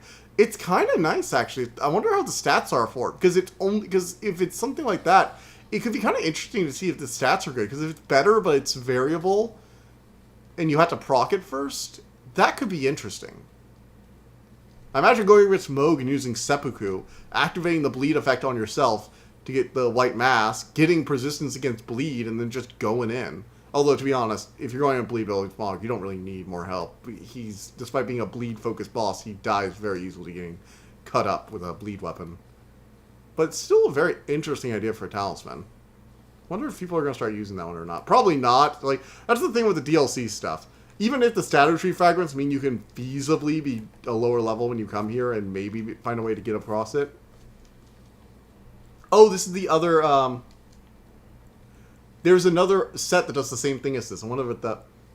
Oh, it's just objectively worse. Cool. I've heard there's like another set that lets you do the jump attack damage, and it's just like all the stats are worse, and I'm like, oh, it's worse than a base game item that you get that you can easily get earlier than you can come here. Don't know why that exists. Maybe it's lighter. Maybe is it lightweight? Does it have a lighter weight? Okay, it has a lighter weight. It's lighter by 1.7. So I guess it's for people who want to do jump attack stuff but want to have a slightly less heavy armor.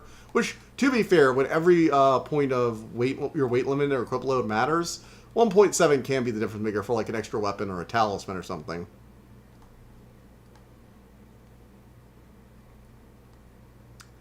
Well,